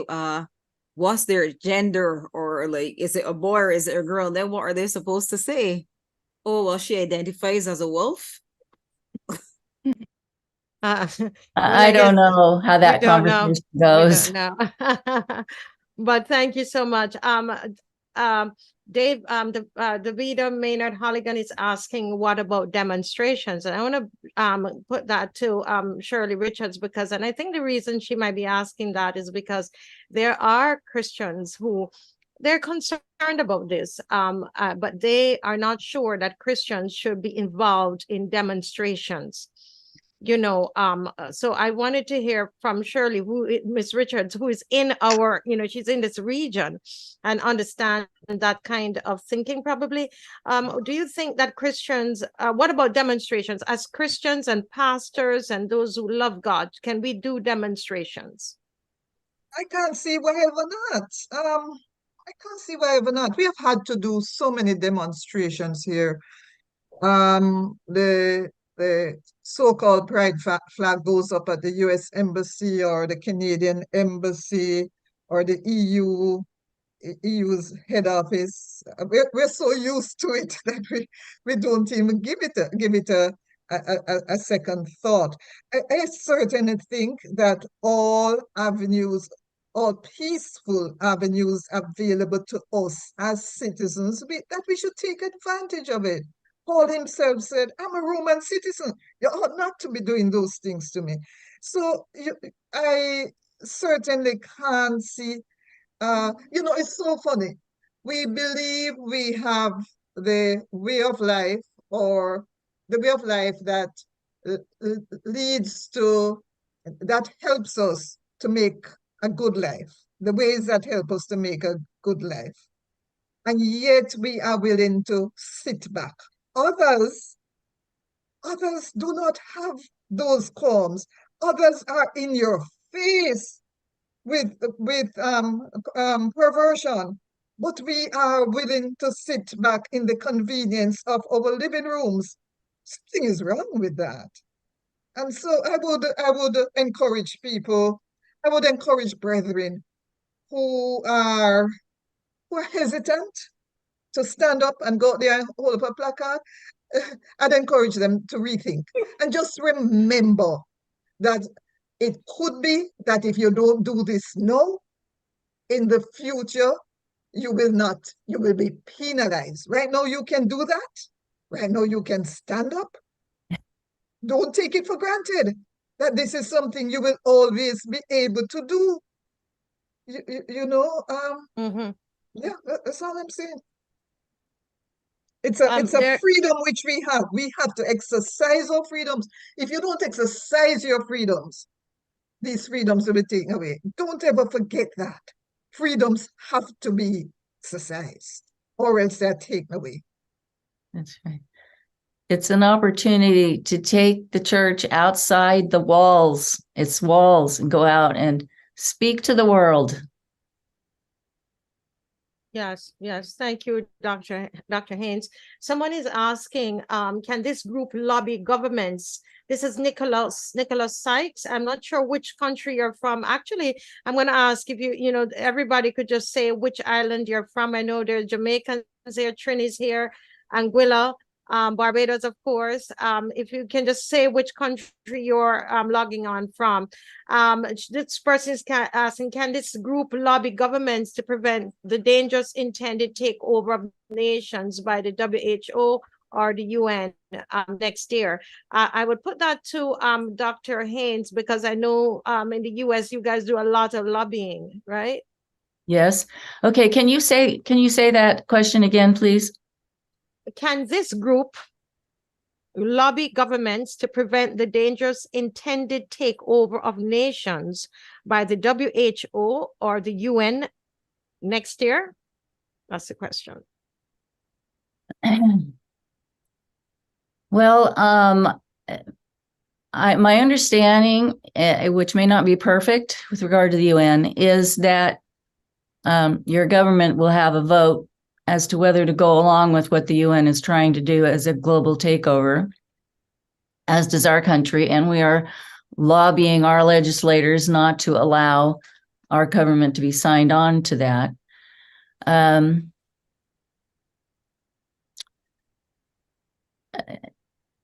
don't know how you would, I don't know how to take lobbying to the UN exactly. That's a very good question. I believe that a person who would be excellent in advising about that would be Sharon Slater at Family Watch International. Yes. Okay. Well, we'll try to get some more information on that. I don't know if Miss Richards Mrs. Richards want to add anything to that, Shirley Richards? Yes, well, I think Bishop Sykes from Cayman, I think he's referring to okay, so there is a UN, there is a WHO, a number of groups, and we have ACP EU treaty, which is supposed to be signed in November. So there are all these international, there's a push from different international agencies are pushing this type of agenda on us as nations. I think our first stop has to be with our governments. We have to help our governments to stand internationally and to help them to know that we as a people, we are not for these things. So please do not sign off at the UN. Please do not sign off at WHO. Please do not sign off on the ACP EU treaty. So I think that has to be the first stop. We're citizens of particular countries. We have to make our governments know that we are not there. And that we do not want them to sign in favor of these particular treaties or agreements. So that's the first step with our local governments.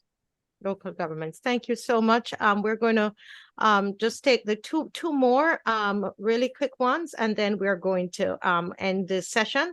And you can have access to the recording on the Africa Bridge TV network, Africa Bridge TV network on YouTube. Okay, and you'll be able to have access to it. I saw Elaine's hand up first. Elaine, can you unmute and let's just be as succinct as possible with our question. Go ahead. Thanks.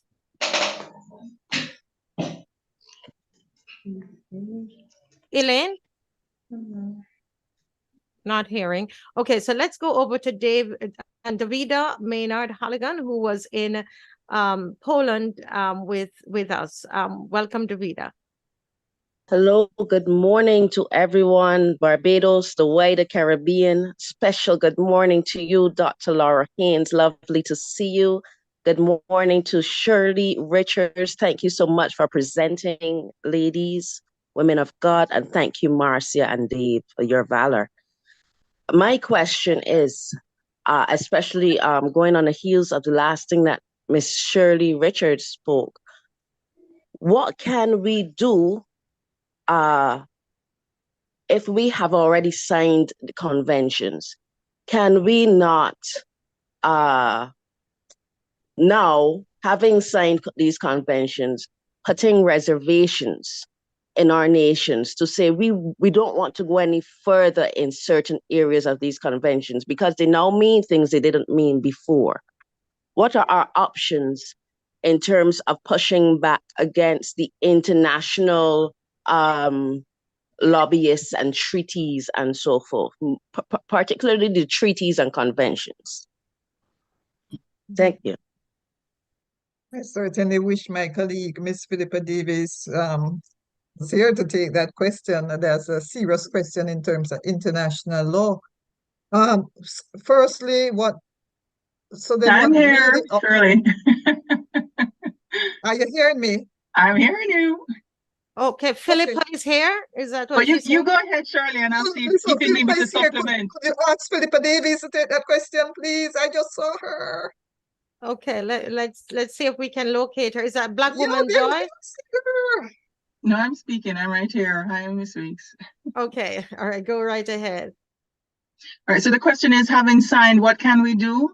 We are still sovereign nations, and we can influence how our country adopts or interprets the language if it is in conflict with our constitution and other laws. We would not want to adopt any international principles that are going to injure the exercise of our freedoms in our nation, or that would trample on our sovereignty. But it's important for the citizens then to speak up and to lobby and to speak to government who represents them in the international fora to say this international principle or this obligation that you have taken on is going to affect us negatively at home, and therefore we cannot adopt it, we cannot accept it, we need to enter a reservation, or it needs to be changed. We are not obliged to take on these international obligations. It's a community of nations that have come together in the UN and other international bodies to work together for the good of the world. But then as independent nations, sovereign nations with the right to self-determination, we must decide what is right for us at home. And so really it is about speaking up and taking action. Thanks so much, Ms. Weeks. Okay, thank you. There you go. Speaking up, we can't believe that it's the end. That's it. I'm not sure if we want to make sure, be fair to Elaine. Elaine, are you able to speak now? Elaine? Can't hear you. Okay, so we'll just take the very last one is Andrew Chin. Go ahead, and that's going to be the very last one. Go ahead, Mr. Chin, open your microphone and yes. Hi, good morning, everyone. Good morning. I have well, I was the one asking the questions about the legal from a legal standpoint because I'm actually studying law in Cave Hill. But I'm curious about associations that perhaps I could explore that's centered on religious liberty. I was advised that some time ago that a lot of religious liberty issues do arise in employment law cases dealing with unfair dismissal, discrimination on religious grounds, etc. So I was just curious, in order to explore that area and to be more involved and engaged, are there associations that if is not established, or if there is an association that is not established, can we establish one? So that's more what I would like to find out more about. Thank you very much. Yes, thank you, Andrew. Yes, Go may I ahead. just Yes, go ahead, Mr. Chin. respond to that? Mr. Chin, I'm so glad you're in the meeting this morning. You are a law student. We look forward to you graduating and becoming a part of this process. We look forward to you assisting with raising up an entity which will be defending employees and others in the name, or let me not say in the name, on issues concerning religious liberty. I have your email. I will try to keep in touch with you. We just really want to wish you all the best. We want to ask you to study hard. We want to ask you to get a first-class degree. And we're also asking you to keep your faith while there at that institution. But we look forward to you coming out, joining the battle, and also helping to raise up such an entity which will help to defend Christians in this age. All right? Against all the issues that we see now and all the issues to come. Thank you. That's all I have to say. But I'll keep in touch with Mr. Chin. Okay, that's wonderful. I think that's a great note to end on. We have a young lawyer wanted to know how can we take up this fight, and that is really, really great. I just want to take the time now to thank everybody for coming on. Thank you, Dr. Laura Haynes, for taking up the challenge. We accosted you in the airport on our way from Poland, and you agreed to be here this morning and did a splendid job. Shirley Richards, I know, I'm always calling upon you, and I'm so glad that you answered the call and came on today and educated us. Hearing it from the region, it does a whole lot in terms of motivating us. And I thank you so very much. Of course, the warrior, that lioness, Andrea Williams, who had to leave early because she had another engagement, she was actually at a conference. We just want to thank her so very much in her absence for being here with us and for sharing with us. I want to thank my husband Dave Weeks for the support, all the technical support, and just praying for me, everything that he's been doing. Thank you so much, Dave Weeks. I love you so much. Lisa Niles, who did all of the the posters and did all the graphics and written so many things, done so many things. Lisa, thank you so very much. And Sherwin, who made sure that we were connected to YouTube. Thank you for coming on. He's from Trinidad, and we work very, very well from TT Response. Thank you so very much, Davida, Maynard Holligan, for just your encouragement, Pastor Ferdinand Nichols, and our Pastor O'Brien, who did our opening prayer this morning. We say thank you, Aubrey O'Brien. Thank you so much. They're from Crab Hill Wesleyan Holiness Church. And Veronica Evelyn, the birthday girl. I know she's leaving this today, and she's going to be so smiling ear to ear that this was a present. She didn't have to organize it, and it happened. We love you, Pastor Dr. V, and thank you for your work. And if you're interested in joining the movement, you want to continue working on this, go to the marciaweekshow.com and you can sign up on the website. It's right there in the chat. The marciaweekshow.com, so you can know what we're going to do, because we heard something today and we want to make sure we act on it, on what we've heard. And the very last thing I will say to you, 1 Samuel 30, it's the last thing. And if Lisa could just put up that scripture on the screen, because it is when David went home and recognized Dr. Laura, that all of his wives were taken, the children were taken. And David, he said he inquired at the Lord, saying, shall I pursue after this troop? After you've heard this today, I'm asking you to inquire of the Lord. David inquired when his family was ravaged, was taken from him. He inquired at the Lord, saying, shall I pursue after this troop? Shall I overtake them? And he answered him, pursue, for thou shalt surely overtake them, and without fail recover all. And David didn't just stand there after getting that word. He got a word from God after prayer, after realizing the danger Samuel's in. We've heard what we heard today, and we recognize the danger that we're in. And are we going to inquire of the Lord? And after we've heard what the Lord said, what are we going to do? Verse 19 said, and there was nothing lacking to them, neither small nor great, neither sons nor daughters, neither spoil nor anything that they had taken to them. David recovered all. Barbados, Caribbean, are we going to recover all? Are we going to go pursue them in the name of God and overtake them and recover our family values? Are we going to do that?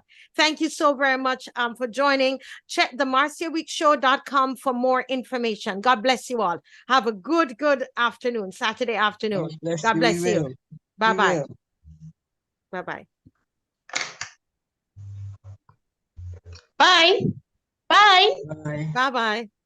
Have a wonderful weekend. Thank you. Thank you, Bye-bye. everyone. God bless. Thank you so Bye. much. Bye. Thank you. Thank Really you. informative. Thank you very much. Have a good Thank evening. you. Bless you. Thank you. Welcome. God bless you. Blessings, Marcia. Beautiful job. Thanks to the team. Thank you so much. Well done and a good day to everyone. Thank you. Thank you. Bye. Thank you.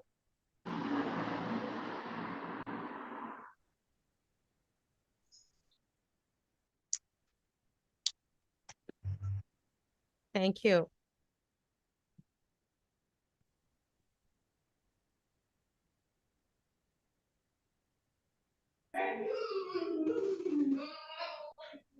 Praise God.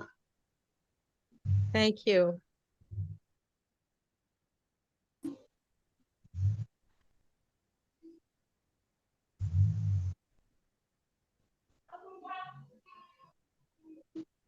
Well, Dr. Laura, so much. You're a trooper. I know it was very early for you there. The sun rose. Maybe that's a sign. Some people said in the chat that they would like to have the slides. Yes, I'm ma'am. happy for them to have the slides if you are, depending on how what you wish. Oh, yes. I mean, the more that is better, good for them, because they could take this and share it in their churches and speak with groups, etc. So that's fantastic. So if you send me, we'll put it on the website and they can go there. You know, it's easier. It's one place and they will be able to get it.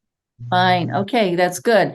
I'll add a few more slides that I may have left out a few slides of information that I covered in the Q&A. I'll go back and look and see if that happened. If so, I'll add them back. And then at the end, I have some resources, links, to good resources Yes. that they can use. So I'll be happy to send that to you. Yes. Thank you so much. Thanks for coming on. I know you're going to get the rest of your sleep now. Yes, I am. And keep us in your prayers. Yes, Thank and you have so much talent in Barbados. You have you're blessed. You got people who are gonna take up the challenge and have the knowledge and skill to lead you. I'm very happy for you. Very happy about it. Yes, praise God. With God's help, we shall conquer. We shall overtake and recover all. Cover all. That's right. I feel that's happening in America, and Oh, wow. Yes, I believe it can happen in Barbados. We're encouraged when we see what's happening. I go on and I check, and now with connection, you'll be able to give us blow by blow as it is going on to encourage us, and we're doing this together. Hold on a minute, Marcia. Pause a Yes. minute, Marcia. Sherwin, can you turn the live off, please, Sherwin? Please turn the live off.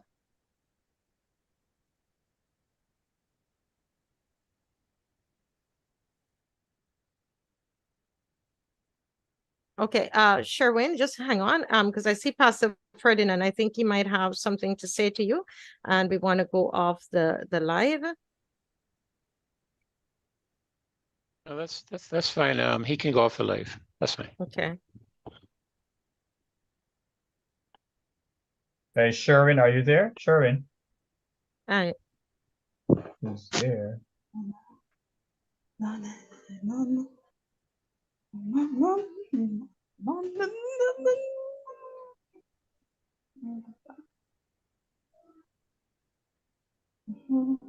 Happy. Smiley happy.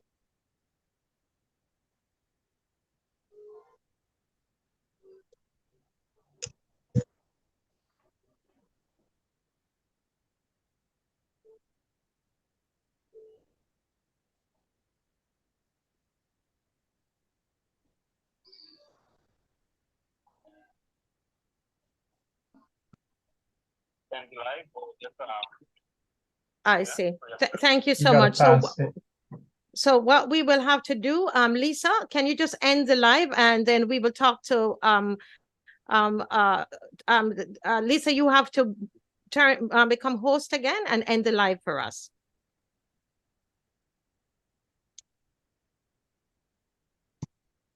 Let's see if she's hearing. But Pastor Ferdinand, I think whatever you're saying, you can Okay. go ahead and just She got it. She got it. you did it. Okay, wonderful. She's Thank you, host now. Lisa. She's host. Okay. It's still on, but she's host now. All right. So I'll just say goodbye and God bless, and I'll email you the slides.